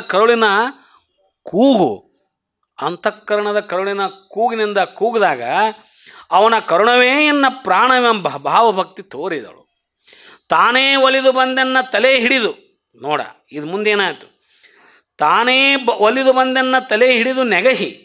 ಹೌದಾ? ಆ ಪ್ರಭುದೇವರು ತಾವ ಒಲಿದು ಬಂದು ನನ್ನ ತಲೆ ಹಿಡಿದು, ಅವರು ತಲೆ ಹಿಡ್ಕೊಂಡು ಹೇಳ್ತಾರಲ್ಲ, ತಲೆ ಹಿಡಿದು ಸಾವರಿಸಿ ಪ್ರೀತಿಯನ್ನು ತೋರಿ ಸಂತೈಸಿ, ಹೌದಾ, ಎನ್ನ ಮನೆಗೆ ಬಂದ ಕಪಿಲ ಸಿದ್ಧ ಮಲ್ಲಿನಾಥನ. ಈಗ ಸಮಾಧಿ ಸ್ಥಳಕ್ಕೆ ಅವರೇನು ಸಮಾಧಿ ಏಕಾಂತ ಸಮಾಧಿಯಲ್ಲಿ ಕರ್ಕೊಂಡು ಹೋಗೋ ಸ್ಥಳಕ್ಕೆ ಬಂದು, ಹೌದಾ, ಎನ್ನ ಮನೆಗೆ ಬಂದ ಕಪಿಲ ಸಿದ್ಧ ಮಲ್ಲಿನಾಥನ ಒಲುಮೆಯ ಘನವೇನೆಂಬ ಒಪ್ಪಿಸುವೇನೋ. ಇಂಥ ಕರುಣಾಮೂರ್ತಿಯಾಗಿ ಇದ್ದುಕೊಂಡಂಥವ ನನ್ನ ಮೇಲೆ ಯಾವ ರೀತಿ ಪರೀಕ್ಷೆ ಮಾಡಿದರು, ಎಷ್ಟು ಹಠ ಮಾಡಿದ್ರು ನನ್ನ, ಬರ್ರಿ ಇಲ್ಲ ನಂದು ಹಂಗಾಗೈತಿ, ನಾನು ಸ್ವಲ್ಪ ಜೋಲು ಹೋಯ್ತು, ನೀವು ಬರ್ರಿ ಅಂತ ಎಷ್ಟು ಪರಿಯಿಂದ ಕೇಳಿದ್ರು. ಮೊದಲು ಎಷ್ಟು ನನ್ನ ಕಾಡಿಸಿದ್ರು. ಇವರೆಲ್ಲರೂ ಎಷ್ಟು ಕರುಣೆ ಐತಿ, ಎಷ್ಟು ಕರುಣೆ, ಎಷ್ಟು ಪ್ರೀತಿ ಐತಿ.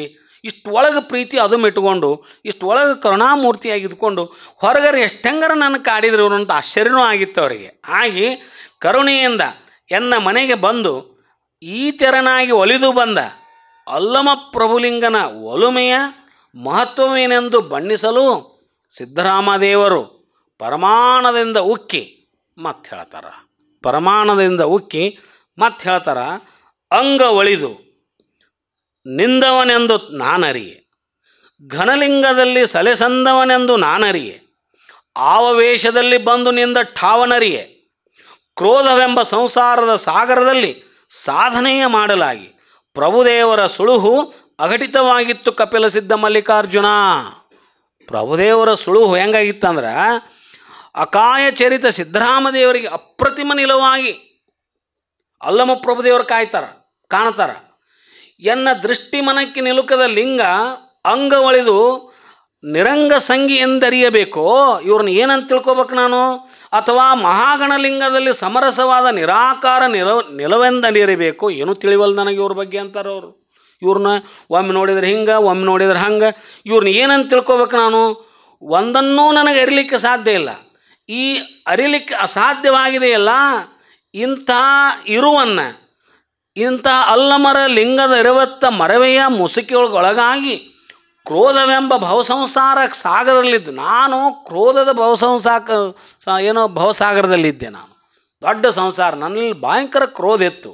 ಆ ಕ್ರೋಧದಿಂದನೇ ನನ್ನ ನೊಸಲಗಣ್ಣಿನಿಂದ ಉರಿಯನ್ನು ಬಿಟ್ಟವ. ನಾನು ಕ್ರೋಧದ ಸಂಸಾರ ಸಾಗರದಲ್ಲಿ ಮುಳುಗಿ ಎದ್ದಿದ್ದೆ. ಅಂಥ ಮುಳುಗಿದ್ದ ಸಂದರ್ಭದಲ್ಲಿ ಇವರು ಯಾರಂತ ನಾನು ಕಾಣೋ ಪ್ರಯತ್ನನೂ ಮಾಡಲಿಲ್ಲ. ಅಂಥ ಸಂದರ್ಭದಲ್ಲಿ ಆ ಅಲ್ಲಮಲಿಂಗದ ಅಪ್ರತಿಮ ನಿಲವನ್ನು ಅರಿಯುವುದು ನನಗೆ ಅಸಾಧ್ಯವಾಗಿತ್ತು. ಈಗ ನೋಡಿದರೆ ಕರುಣೆಯಿಂದ ಎನ್ನತ್ತ ಸುಳಿದು ಬಂದೆನೆಂದು, ಈಗ ನೋಡಿದರೆ ಕರುಣೆಯಿಂದ ನನ್ನ ಹತ್ರ ಸುಳಿದು ಬಂದೆನೆನ್ನಾಕತ್ತಾರ. ಇಂಥ ಸಂದರ್ಭದೊಳಗೆ ಸಿದ್ದರಾಮದೇವರು ಅಲ್ಲಮ ಪ್ರಭುಗಳ ಲಿಂಗ ನಿಲವನ್ನು ಬಣ್ಣಿಸುವರು. ಏನೂ ತಿಳಿಲ್ದಂಗಾಗಿ ಒಮ್ಮೆ ಹಿಂಗೆ ಇಷ್ಟೆಲ್ಲ ತಾಪತ್ರಯ ಅನುಭವಿಸಿ ಇವರೆಲ್ಲ ನಿಲುವನ್ನು ಅರಿತುಕೊಂಡು, ನಾನು ಕ್ರೋಧದೊಳಗಿದ್ದಾಗ ಏನೋ ಒಂದು ತಪ್ಪು ಮಾಡಿದ್ದೆ, ಆ ತಪ್ಪಿಗೆ ನಾನು ಅರಿವಾತು. ಆ ಒಂದು ಅರಿವು ಆದ ಮೇಲೆ ಇವ್ರು ನೋಡಿದ್ರೆ ನನಗೆ ಈ ರೀತಿ ನೀ ಇಂಥವ, ನೀ ದೊಡ್ಡವ ಎಲ್ಲ ಅನ್ನಕತ್ತಾರ. ಇದ್ಯಾವುದು ನನಗೆ ಇವ್ರನ್ನ ತಿಳ್ಕೊಳಕ್ಕೆ ಅಸಾಧ್ಯ ಆಗೈತಿ. ಇವ್ರನ್ನ ಹಿಂಗೆ ಹಂಗೆ ತಿಳ್ಕೊಳ್ಳೋ, ಇವರು ನಿರಾಕಾರ ಸ್ವರೂಪದ ವಸ್ತುವನೋ ಅದು ಪರಶಿವನ ಸಾಕಾರ ರೂಪನೋ ನನಗೇನು ಒಂದು ಅರ್ಥನ ಆಗವಲ್ದು ಅನ್ಕೊಂಡು ಅವರು ಏನಂತಾರಂದರೆ, ಮುಂದೆ ಹೇಳಿದ್ರು ಅವರು, ಇಂತೂ ಸಿದ್ದರಾಮದೇವರು ಪ್ರಭುದೇವರಿಗೆ ತಮ್ಮ ಹೃದಯ ಕಮಲವೆಂಬ ಸಿಂಹಾಸವನಕ್ಕೆ ಹೊರಗಿನ ಪೂಜೆ ಬಿಟ್ಟುಬಿಟ್ರು. ಅವರಿಗೆ ಹೊರಗೆ ಹೇಳೋದು ಬಿಟ್ಟುಬಿಟ್ರಿ, ಹೊರಗೆ ಕೇಳೋದು ಬಿಟ್ಟುಬಿಟ್ರಿ. ಬೇಡ, ಇದು ಹಿಂಗಾದ್ರೆ ಸರಿ ಹೊಂದೋದಿಲ್ಲ ಅಂತಂದು ಹೊರಗೆ ಮಾತಾಡೋದು ಬಿಟ್ಟುಬಿಟ್ರಿ, ಸಾಕಿನ ಅಂತ ಅಂದು. ಇಂತೂ ಸಿದ್ದರಾಮದೇವರು ಪ್ರಭುದೇವರಿಗೆ ತಮ್ಮ ಹೃದಯ ಕಮಲವೆಂಬ ಸಿಂಹಾಸವನಕ್ಕಿ, ಬಹಿರಂಗದ ಆಚರಣೆ ಸಾಕಿನ, ಮಾತು ಬೇಡ, ಹೊಗಳೋದು ಬೇಡ, ಹಿಂಗಾತು ಬೇಡ, ಇವರಿಗೆ ಉಪಚಾರವನ್ನು ಮಾಡಬೇಕು, ಪೂಜೆ ಸಲ್ಲಿಸ್ಬೇಕು ಅನ್ನುವಂಥ ಸಂಕಲ್ಪ ಮಾಡಿದ್ರು ಅವರು. ಪ್ರಭುದೇವರಿಗೆ ನಾನು ಉಪಚಾರ ಮಾಡಬೇಕು, ಪೂಜೆ ಸಲ್ಲಿಸಬೇಕು ಅನ್ನುವಂಥ ಸಂಕಲ್ಪ ಮಾಡಿ ಅವರನ್ನು ಎಲ್ಲಿ ಕುಂದ್ರಿಸ್ಕೊಂಡ್ರವ್ರು ಅಂದ್ರೆ ತಮ್ಮ ಹೃದಯ ಕಮಲದ ಸಿಂಹಾಸನಲ್ಲಿ ಇರಿಸ್ಕೊಂಡು ಪಾದಾರ್ಚನೆಯ ಮಾಡಿ ಷೋಡಶೋಪಚಾರದಿಂದ ಅರ್ಚಿಸಿ ಪೂಜಿಸಿ ಪಾದೋದಕಮಂ ಕೊಂಡು ಪರಮ ಹರುಷವ ನೈದಿದ ಪ್ರಸ್ತಾವದ ವಚನ. ಇದನ್ನೆಲ್ಲ ಮಾಡ್ತಾರವರು.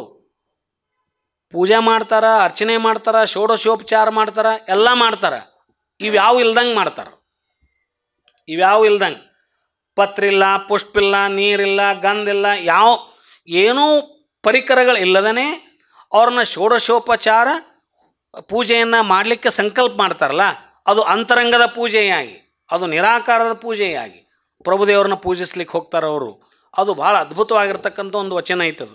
ಅವ್ರನ್ನ ಯಾವ್ಯಾವ ರೀತಿ ಅಯ್ಯ ನೀವು ಬಾರದಿದ್ದಡೆ ಅಂತೂ ಹಂಬಲಿಸುತ್ತಿದ್ದೆ, ಇಲ್ಲಿಂದ ಶುರು ಆಕತಿ. ನೀನೆನ್ನ ಹಂಬಲ ಕೇಳಿ ಕರುಣದಿಂದ ಭೋರನೇ ಬಂದರೆ, ಈ ವಚನ ಹಿಂಗೆ ಚಾಲು ಆಕತಿ. ಇಂತಹ ಪೂಜೆ ಸಿದ್ದರಾಮ ಶಿವಯೋಗಿಗಳು ಇದು ಪ್ರಭುದೇವರನ್ನು ಯಾವ ರೀತಿ ಪೂಜೆಗೊಳಿಸ್ತಾರ, ಪ್ರಭುದೇವರಿಗೆ ಯಾವ ರೀತಿ ಬಹಿರಂಗದ ಪೂಜೆ ಅಲ್ಲ, ಇದು ಭಾವಲಿಂಗದಲ್ಲಿ ನಡೀತಕ್ಕಂಥ ಪೂಜೆ. ಇದರದಾರ ಇಬ್ಬರು ಭೌತಿಕವಾಗಿ ಇದರ ಬದಲಾಗ್ಯಾರ, ದೂರಿಲ್ಲ. ಆದರೆ ಭಾವದೊಳಗನ ಅವ್ರನ್ನ ಯಾವ ರೀತಿ ಪೂಜೆಗೆ ಅಣಿಗೊಳಿಸ್ತಾರ, ಅವರಿಗೆ ಪೂಜೆ ಮಾಡಿ ಅವರಿಂದ ಪಾದೋದಕ ಪಡಿತಾರ ಅನ್ನುವಂಥ ವಚನ ಈ ಒಂದು ಮುಂದಿನ ವಾರದಲ್ಲಿ ನಾವು ಚರ್ಚೆ ಮಾಡೋಣ ಅಂಥೇಳಿ ಇವತ್ತು ವಿಶೇಷವಾಗಿ ನಮ್ಮ ಜೊತೆಗೆ ನಮ್ಮ ಹಿರಿಯರಾದಂಥ ಡಾಕ್ಟರ್ ವೀರಣ್ಣ ರಾಜೂರ್ ಸರ್ ಇದ್ದಾರೆ. ಕೆಲವು ಸಮಯವನ್ನು ಅವರಿಗೂ ಕೊಡುವಂಥ ವಿಚಾರದಿಂದ ಇವತ್ತಿಗೆ ಈ ವಚನದ ವಿಶ್ಲೇಷಣೆಯನ್ನು ನಾವು ಈ ಮಾಲಿಕೆಯನ್ನು ಇವತ್ತಿಗೆ ಮುಗಿಸೋಣ. ಮುಂದಿನ ಏನು ಪ್ರಭುದೇವರ ಪೂಜೆ ಯಾವ ರೀತಿ ಗೊಳತದ, ಸಿದ್ದರಾಮ ಶಿವಗಳು ಯಾವ ರೀತಿ ಅವರನ್ನು ಪೂಜೆ ನಡೆಸ್ತಾರೆ, ಅರ್ಚನೆ ಮಾಡ್ತಾರೆ ಅನ್ನುವಂಥ ವಚನವನ್ನು ಮುಂದಿನ ವಾರದಲ್ಲಿ ನಾವು ಮತ್ತೆ ಚರ್ಚೆಗೆ ತೆಗೆದುಕೊಳ್ಳೋಣ ಅಂಥೇಳಿ ಸರ್ವರಿಗೂ ಶರಣಾರ್ಥಿಗಳು. ಓಂ ಶ್ರೀ ಗುರು ಬಸವಲಿಂಗಾಯ ನಮಃ. ಇಲ್ಲಿವರೆಗೆ ಡಾಕ್ಟರ್ ಶಂಭು ಹೆಗಡಾಳ್ ಅವರು ಸ್ವತಂತ್ರ ಅಂದ್ರೇನು, ಪರತಂತ್ರ ಅಂದ್ರೇನು, ಶರಣರು ಸ್ವತಂತ್ರ ಧೀರರು, ಸಿದ್ದರಾಮೇಶ್ವರರು ನಿರ್ದೇಹಿಗಳು, ಅಲ್ಲಂಪ್ರಭು ನಿರ್ದೇಹಿ ಅಂತ ಕೇಳಿದ್ದೀವಿ. ಆದರೆ ಸಿದ್ದರಾಮೇಶ್ವರ ಹೇಳ್ತಾ ಇದ್ದಾರೆ, ಅಲ್ಲಂಪ್ರಭುಗಳೇ ಹೇಳ್ತಾ ಇದ್ದಾರೆ ಸಿದ್ದರಾಮೇಶ್ವರ ನೀವು ನಿರ್ದೇಹಿಗಳು ಅಂತ. ಅದನ್ನು ತುಂಬ ಅದ್ಭುತವಾಗಿ ವಿವರಣೆಯನ್ನು ಕೊಟ್ಟಿದ್ದಾರೆ. ಅದನ್ನು ಸಟಸ್ಥಲದ ಮೂಲಕ ಒಬ್ಬ ಭಕ್ತ ದೇವನಾಗ್ತಕ್ಕಂಥ ಒಂದು ಕ್ರಿಯೆಯನ್ನು ನಮಗೆ ತುಂಬ ಎಳೆಯಾಗಿ ಬಿಡಿಸಿಕೊಟ್ಟಿದ್ದಾರೆ. ಅವರ ಆಚಾರ ಸಾಕಾರ, ಇದು ಅರಿವು ನಿರಾಕಾರ. ಯಾಕೆಂದರೆ ಈ ಅರಿವಿನಿಂದ ನಾವು ಆಚಾರಕ್ಕೆ ಬಂದೀವಂದರೆ ಅದು ಸಾಕಾರವಾಗಿ ಕಾಣಬೇಕು ಅಂತಕ್ಕಂಥ ಒಂದು ನಿರ್ದೇಶನವನ್ನು ನಮಗೆ ನೀಡಿದ್ದಾರೆ. ತುಂಬ ಅದ್ಭುತ ವಿಚಾರ.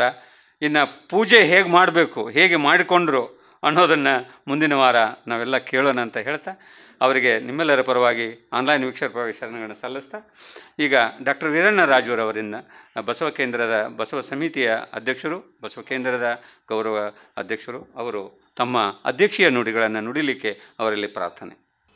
ಧಾರವಾಡ ಬಸವ ಸಮಿತಿ ಮತ್ತು ಬಸವ ಕೇಂದ್ರ ಸಂಯುಕ್ತವಾಗಿ ನಡೆಸಿಕೊಂಡು ಬಂದಿರುವಂಥ ಆನ್ಲೈನ್ ಅರಿವಿನ ಮನೆ ಕಾರ್ಯಕ್ರಮದ ಅಂಗವಾಗಿ 50 ವಾರಗಳಿಂದ ಶೂನ್ಯ ಸಂಪಾದನೆ ಕುರಿತು ಅನುಭವವನ್ನು ಹಂಚಿಕೊಂಡಂಥ ಡಾಕ್ಟರ್ ಶಂಭು ಹೆಗ್ಡಾಳ್ ಅವರೇ, ಈ ಅರಿವಿನ ಮನೆಯನ್ನು ಭಾಳ ವ್ಯವಸ್ಥಿತವಾಗಿ ನಡೆಸ್ಕೊಂಡು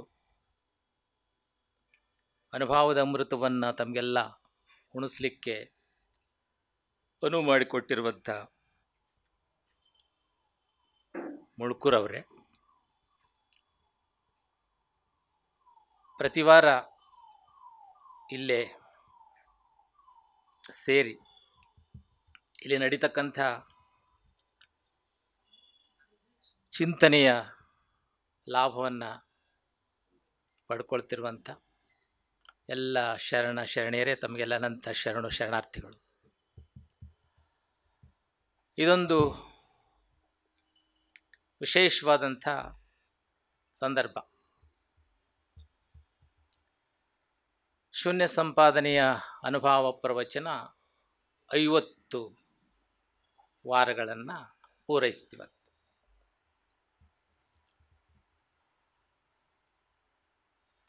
ಮುಳ್ಕೂರವ್ರು ಹೇಳಿದ್ರು ಇದೊಂದು ಸುವರ್ಣ ಅವಕಾಶ.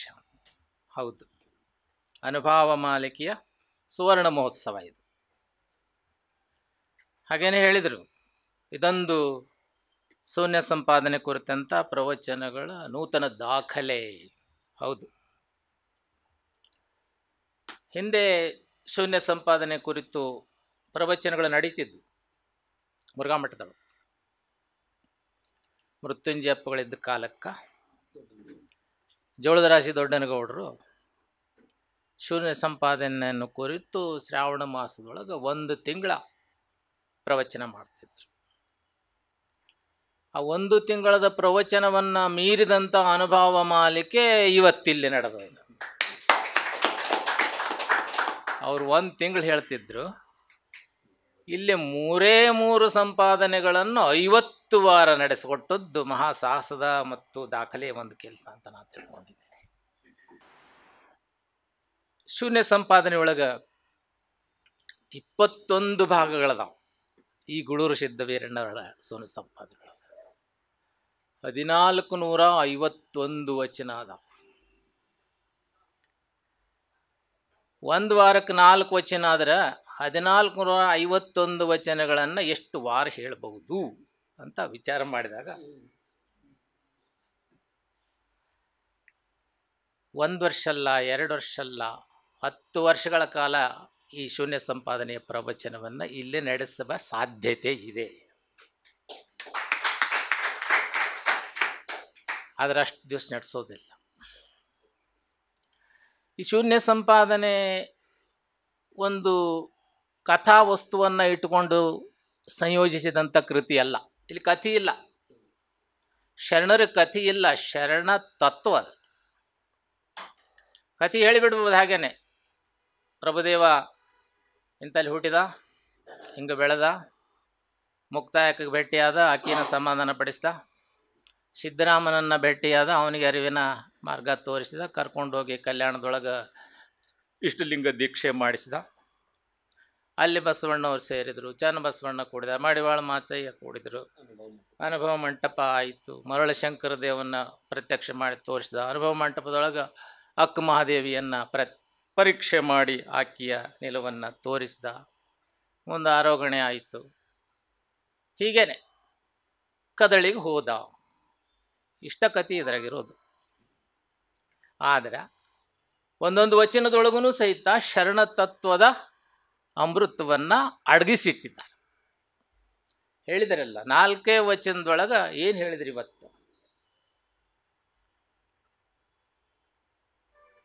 ನನ್ನ ಒಳಗಿನ ಎಲ್ಲ ಗುಣಗಳನ್ನು ಕಳ್ಕೊಂಡಾಗ ನಾನು ಲಿಂಗಾಕ್ಕಿ, ನಾನು ನೀನು ಅನ್ನುವಂಥ ಭೇದ ಅಳೆದಾಗ ಮಾತ್ರ ನಾನು ಲಿಂಗಾಕ್ಕಿ. ಗುರು ಶಿಷ್ಯ ಸಂಬಂಧ ಹೇಗಿರಬೇಕು, ಶರಣರೊಳಗೆ ಅದನ್ನು ಯಾವ ರೀತಿಯಲ್ಲೇ ಪರಿಕಲ್ಪನೆ ಮಾಡಿಕೊಂಡಿದ್ದಾರೆ ಇತ್ಯಾದಿ. ಇದು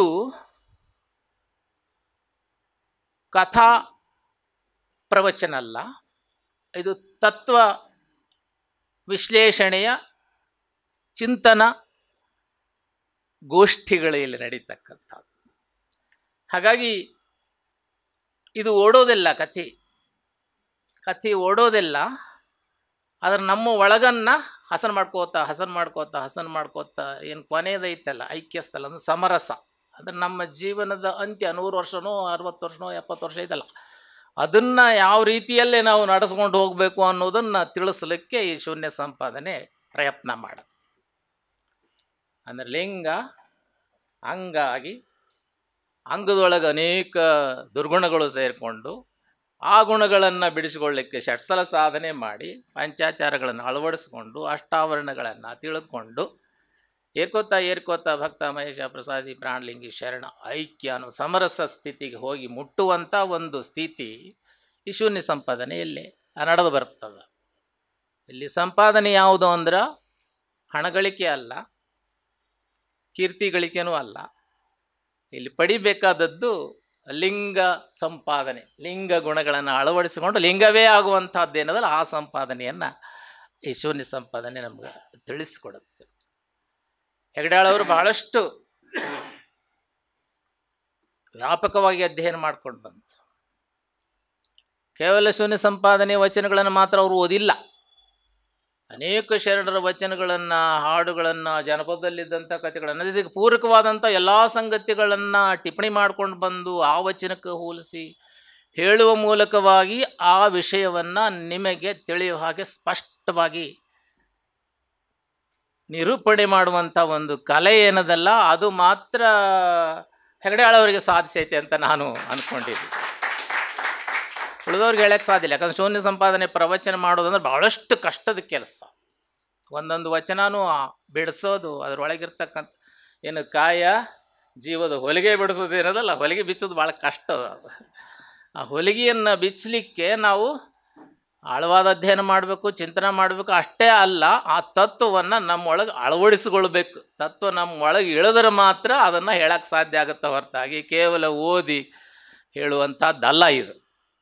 ಯಾಕಂದರೆ ಅವರು ಅನುಷ್ಠಾನ ಮಾಡ್ಯಾರ, ಅನುಭವಿಸಿದಾರ, ಓದಿದಾರ, ಅವರೊಂದು ರೀತಿ ಶರಣ ಬದುಕನ್ನು ನಡೆಸಿದ್ದಾರೆ. ಹೀಗಾಗಿ ಅವರು ಶಿವಗಣ ಪ್ರಸಾದಿ ಮಹಾದೇವ ಏನು ಗುಳೂರು ಸಿದ್ಧವೀರಣ್ಣೊಡೆಯನ ಅನುಭವ ಏನದಲ್ಲ, ಆ ಅನುಭವವನ್ನು ತಮ್ಮೊಳಗೆ ಆತ್ಮಸಾತ್ ಮಾಡಿಕೊಂಡದನ್ನು ಹೇಳಲಿಕ್ಕೆ ಪ್ರಯತ್ನ ಮಾಡಿದ ಕಾರಣವಾಗಿ ಶೂನ್ಯ ಸಂಪಾದನೆ ನಿಮ್ಗೆ ಸರಳವಾಗಿ ತಿಳಿಲಿಕ್ಕೆ ಹತ್ತದ ಅಂತ ನಾನು ತಿಳ್ಕೊಂಡಿದ್ದೆ.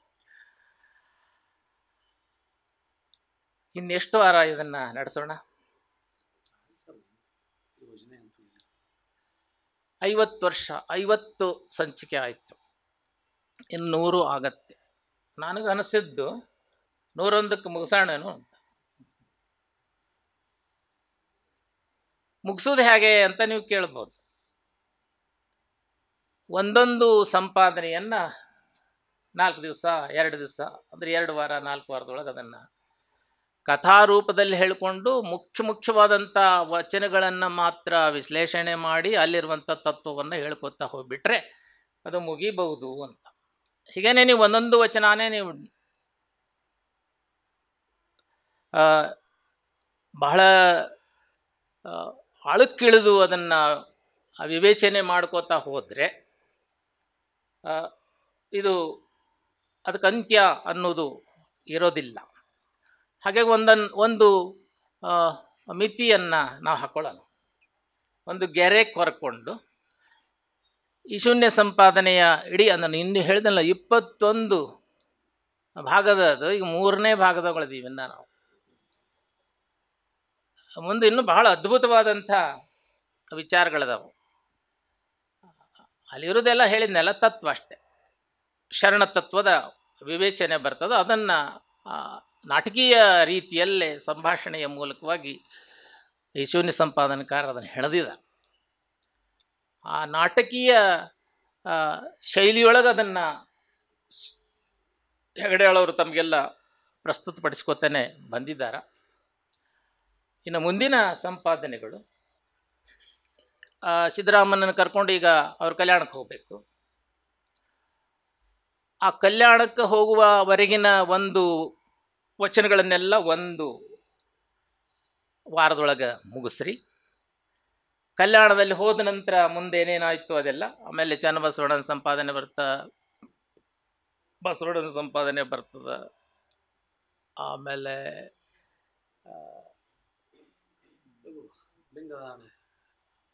ಸಿದ್ದರಾಮನಿಗೆ ಲಿಂಗ ದೀಕ್ಷೆ, ಇಷ್ಟಲಿಂಗ ದೀಕ್ಷಾ ಪ್ರಸಂಗ ಬರುತ್ತೆ, ಮರುಳ ಶಂಕರ ದೇವನ ಪ್ರಸಂಗ ಬರುತ್ತೆ, ಚನ್ನಬಸವ ಇತ್ಯಾದಿ.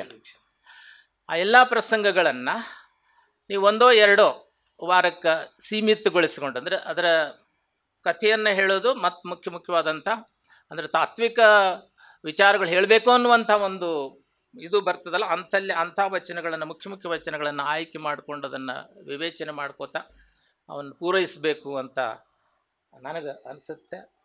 ಹಾಗೆ ಮಾಡಿದಾಗ ಆ ಒಂದು 101 ಅದನ್ನು ನಿಲ್ಲಿಸಿ ಮುಂದೆ ಮತ್ತೊಂದು ಆರಿಸ್ಕೊಬೇಡ ಬೇರೆ ರೀತಿಯ, ಅಂದರೆ ಈ ಸರಣಿ ಮಾಲಿಕೆಯನ್ನು ಹಿಂದೆ ಕರುಣಾಸಿಗೆ ಬಗ್ಗೆ ಮಾಡಿಸಿದ್ದಾಯ್ತು. ಅದು ಎಷ್ಟೋ 44 ಸಂಚಿಕೆ ಒಳಗೆ ಆಗಿತ್ತದು.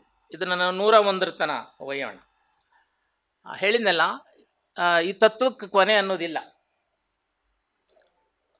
ವಿಸ್ತರಿಸ್ಬೋದು, ಅದನ್ನು ಸಂಕುಚಿತಗೊಳಿಸ್ಬೋದು, ಅಂದರೆ ಸಾಂದ್ರಗೊಳಿಸಿ ಅದನ್ನು ಹೇಳಲಿಕ್ಕೂ ಸಾಧ್ಯ ಅದ.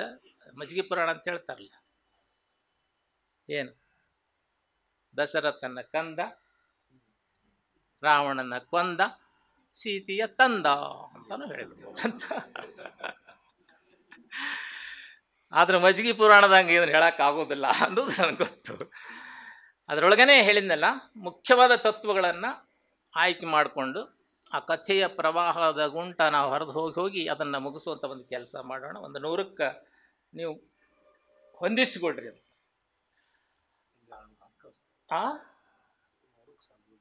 200 ಮಾಡ್ತೀರಾ? ಮಾಡಿ.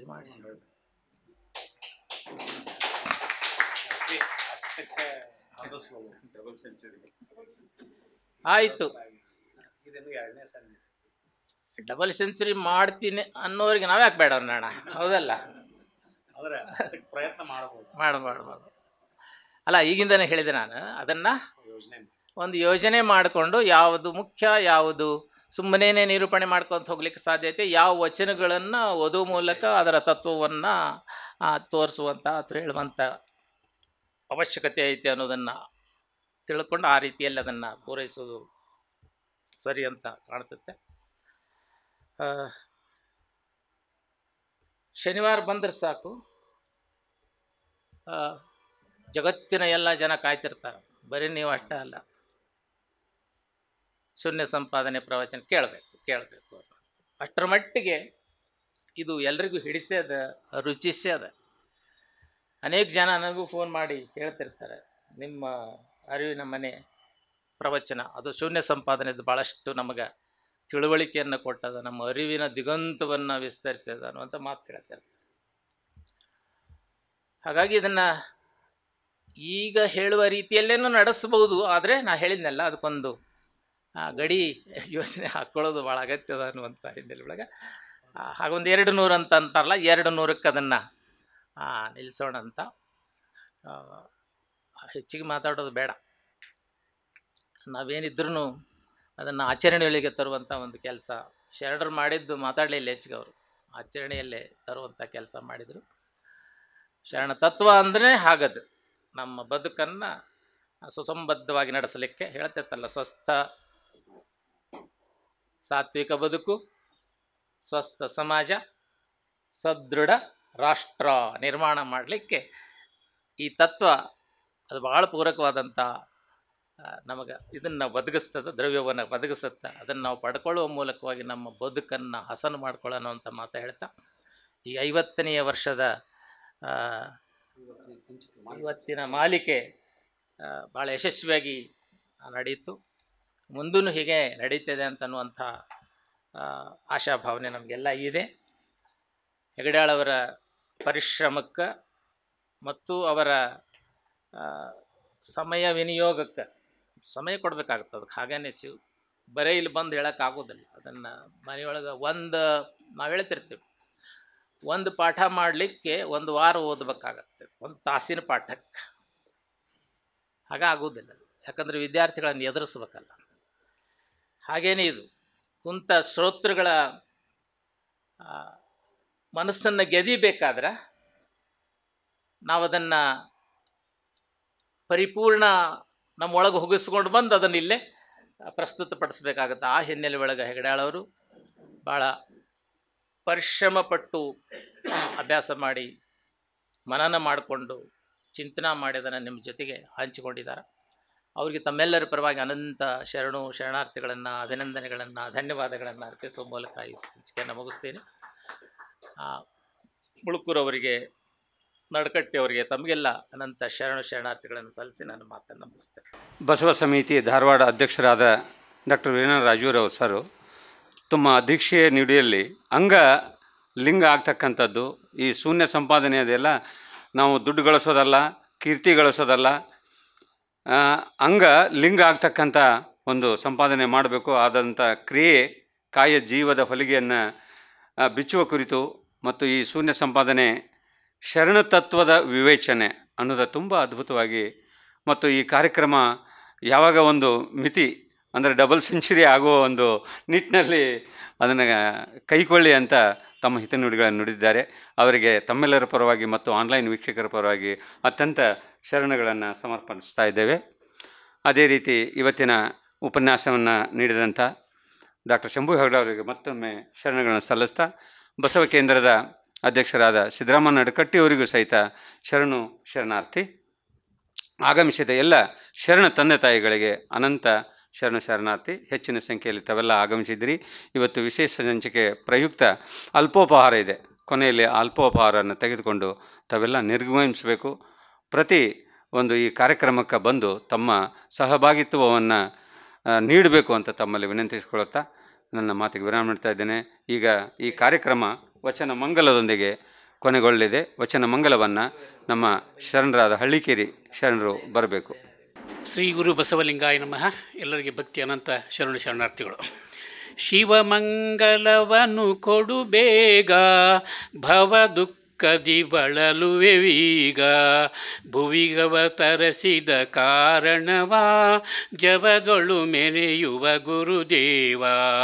ಶಿವಮಂಗಲವನ್ನು ಕೊಡು ಬೇಗ, ಭವ ದುಃಖದಿ ಬಳಲುವೆವೀಗ, ಭುವಿಗವತರಿಸಿದ ಕಾರಣವಾ, ಜವದೊಳು ನೆನೆಯುವ ಗುರುದೇವ. ಮನುಜ ಜನ್ಮವನ್ನು ತೊಟ್ಟಿಹೆವು, ಘನ ಮಹಿಮರ ಪಥ ಬಿಟ್ಟಿಹೆವು, ಮನದಿಹೀನ ಗುಣ ತೊಡರಿಹವು, ಮುನಿವಂದನೆ ನಮಿಸುತ್ತಿಹೆವು. ಹುಟ್ಟಿ ಸಾಯುವುದ ನೋಡಿ, ಕಷ್ಟ ತರದಿ ಬಹುಚರಿಸಾಡಿ, ದುಷ್ಟರೆನಿಸಿಕೊಂಬುದ ನೋಡಿ, ಶಿಷ್ಟನೆ ನೀನತಿ ದಯ ಮಾಡಿ. ಇದ್ದ ಗುಣಗಳೆಲ್ಲವ ಮರಸಿ, ಶುದ್ಧ ಗುಣದಿ ಮನವಂದಿರಿಸಿ, ಸಿದ್ಧರಾಮ ಗುರು ದಯವೆರೆಸಿ, ತಿದ್ದುವೆ ನೀನತಿ ಮುದವೆರೆಸಿ. ಶಿವಮಂಗಲವನ್ನು ಕೊಡು ಬೇಗ, ಭವ ದುಃಖದಿ ಬಳಲುವೆವೀಗ, ಭುವಿಗವತರಿಸಿದ ಕಾರಣವಾ, ಜಗದೊಳು ಮೆರೆಯುವ ಗುರುದೇವ. ಶ್ರೀ ಗುರು ಬಸವಲಿಂಗಾಯ ನಮ್ಮೆಲ್ಲರಿಗೂ ಶರಣ.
ಮಡದಿಯ ಪ್ರಾಣಕ್ಕೆ ಮೊಲೆ ಮೂಡಿ ಇದ್ದಿತ್ತೆ, ಮಡದಿಯ ಪ್ರಾಣಕ್ಕೆ ಮೊಲೆ ಮೂಡಿ ಇದ್ದಿತ್ತೆ, ಒಡೆಯನ ಪ್ರಾಣಕ್ಕೆ ಇದ್ದಿತ್ತೆ ಯಜ್ಞೋಪವೀತ, ಒಡೆಯನ ಪ್ರಾಣಕ್ಕೆ ಇದ್ದಿತ್ತೆ ಯಜ್ಞೋಪವೀತ. ಮಡದಿಯ ಪ್ರಾಣಕ್ಕೆ ಮೊಲೆ ಮೂಡಿ ಇದ್ದಿತ್ತೆ, ಮಡದಿಯ ಪ್ರಾಣಕ್ಕೆ ಮೊಲೆ ಮೂಡಿ ಇದ್ದಿತ್ತೆ.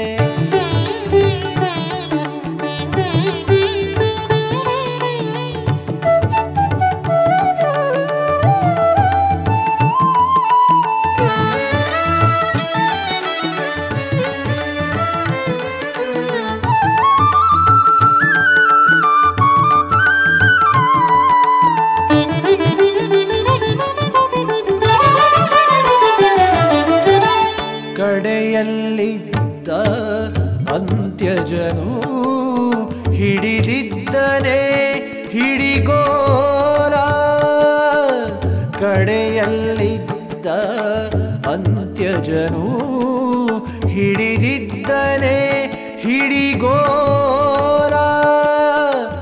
ನೀ ತೊಡಕಿಕ್ಕಿದ ತೊಡಕನಿ ಲೋಕದ ಜಡರೆತ್ತ ವಲ್ಲರೈ, ನೀ ತೊಡಕಿಕ್ಕಿದ ತೊಡಕನಿ ಲೋಕದ ಜಡರೆತ್ತ ವಲ್ಲರೈ. ರಾಮನಾಥ ರಾಮನಾಥ ರಾಮನಾಥ ರಾಮನಾಥ. ಮಡದಿಯ ಪ್ರಾಣಕ್ಕೆ ಮೊಲೆ ಮೂಡಿ ಇದ್ದಿತ್ತೆ, ಮಡದಿಯ ಪ್ರಾಣಕ್ಕೆ ಮೊಲೆ ಮೂಡಿ ಇದ್ದಿತ್ತೆ, ಒಡೆಯನ ಪ್ರಾಣಕ್ಕೆ ಇದ್ದಿತ್ತೆ ಯಜ್ಞೋಪವೀತ, ಒಡೆಯನ ಪ್ರಾಣಕ್ಕೆ ಇದ್ದಿತ್ತೆ ಯಜ್ಞೋಪವೀತ, ಯಜ್ಞೋಪವೀತ ಯಜ್ಞೋಪವೀತ.